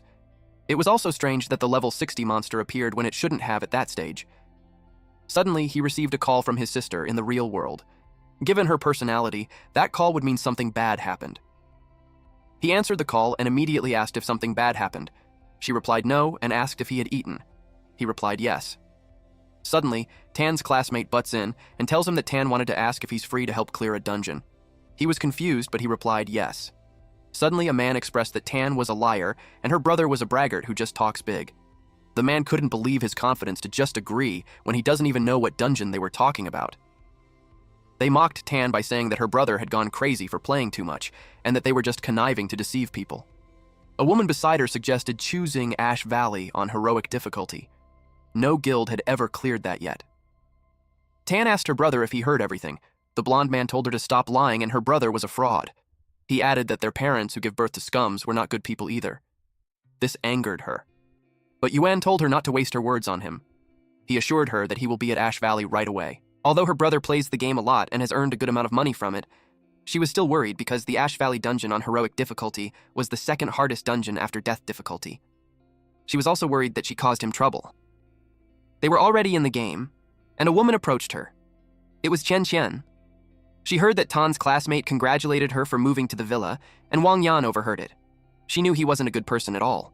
So she came there to be a witness and force him to apologize to her properly in front of all the students. Tan thanked her. Qian Qian took her role seriously as a witness when the results came out. Yan arrived and yelled that he had seen plenty of materialistic girls like them. He asked if their parents work as servants in someone's villa. Yan had an in-game name, Mr. Wang Yan, and with him were Follower and someone from the hired player squad, Demon Blade, and wife, Seeker. Tan yelled at him that even if he was born with a silver spoon, it doesn't give him the right to mock others. Qian Qian told her not to pay him attention. Yan got triggered. He ordered 2 men to teach her a lesson. Those 2 men were elated because they always wanted to touch her. Someone moved fast and left a trail of light. Those 2 men were shocked that they were suddenly hit. Yuan cuts off their limbs. Then he asked Tan if she's all right. Chen Qian blushed when she saw him because he was handsome. Yan couldn't believe that he dared to attack the mercenaries. He complained how much it cost him, and he thought they wouldn't be able to clear the dungeon now. Upon meeting this guy who bullied his sister and spoke ill of his parents, Yuan immediately crossed the gap between them. Yan asked if he knew who he was, but Yuan didn't even let him finish yapping. He wasted no time and slapped him. Then he replied that he didn't care which dog's son he was, but since he liked to bark and bite people, he deserved to be euthanized. Yan crashed on the ground with a powerful impact that shattered it. The woman beside him couldn't believe him because the dungeon required at least 6 people, and yet Yuan killed Yan, so now they might not be able to go.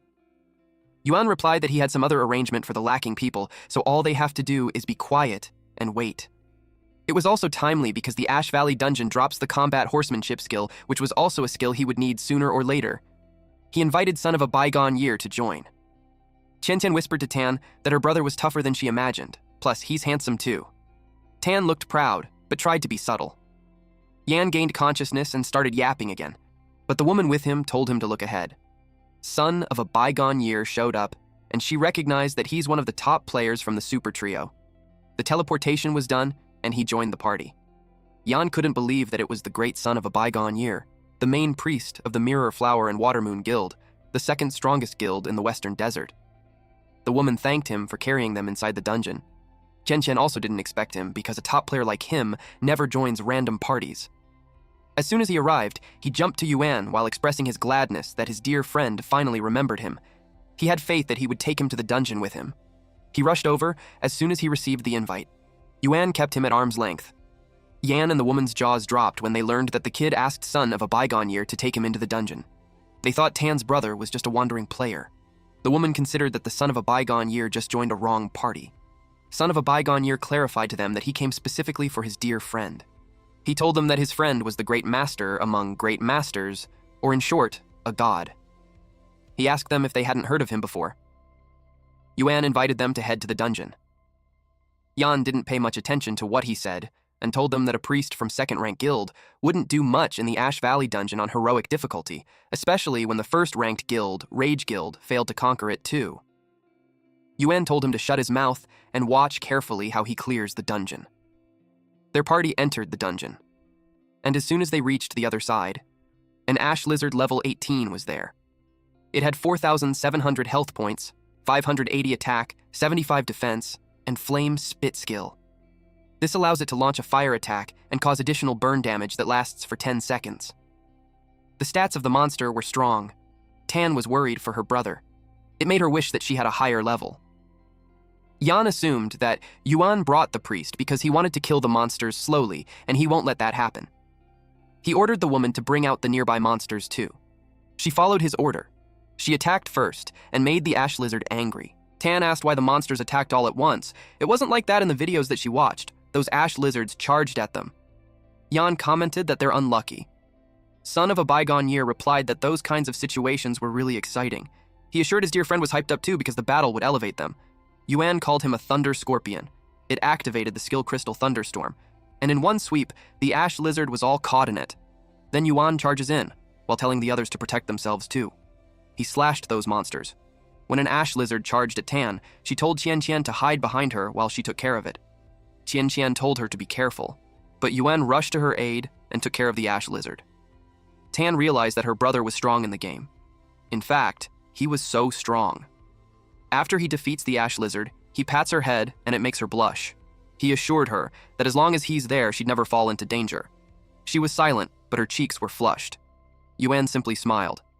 Then she swats her hand away while feeling embarrassed. Qian Qian witnessed their interaction and thought how it was great to have a brother because of the sense of security. Yan then muttered that the Ash Valley dungeon wasn't that difficult. One person could crush it, and with his silver gear, he would never be inferior to them. Follower agreed that they could never afford the gear that Yan had. Yan called them idiots and told them to watch carefully as he would demonstrate his true power. He attacked the Ash Lizard, but instantly got smacked in the face by its tail. He didn't expect the monster to be that strong. He complained that it was too painful, like he's gonna die. Yuan told him that if he wanted to die, he should wait until he cleared the dungeon. Yuan wanted to get a gear for Tan, but he only had a silver gear that would do for now. He gave her the gears that were suitable for her. It was a silver grade fighting spirit glove with plus 50 attack power, plus 25 strength, plus 15 constitution, and an attached skill called Raging Fighting Spirit. Because of this skill, when she enters a combat state, the critical strike chance increases by 5% for 10 seconds. He also gave her the silver grade armor of courage. It has plus 50 constitution, plus 15 critical strike damage, and an attached skill called Spirit of Courage.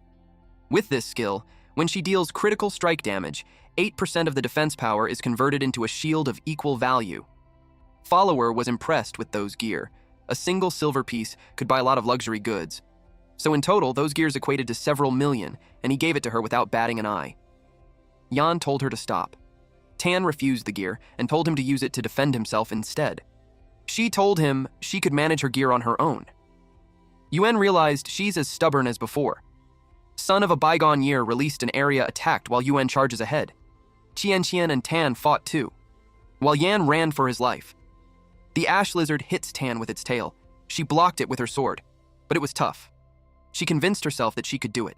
The ash lizard attempted to eat her, but suddenly a barrage of attack rained down on the ash lizard, bringing its health points to 24 out of 4,700.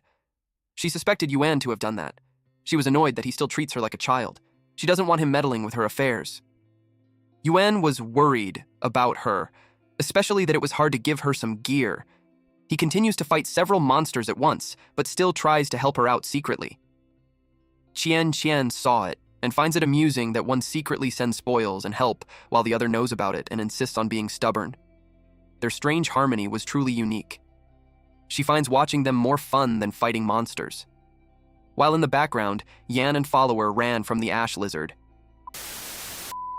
Thank you all for watching. Please watch this next Giga Chad video, and I'll see you guys next time. Also, support the channel by joining the Summon Club membership. You can also support by just liking the video and being awesome.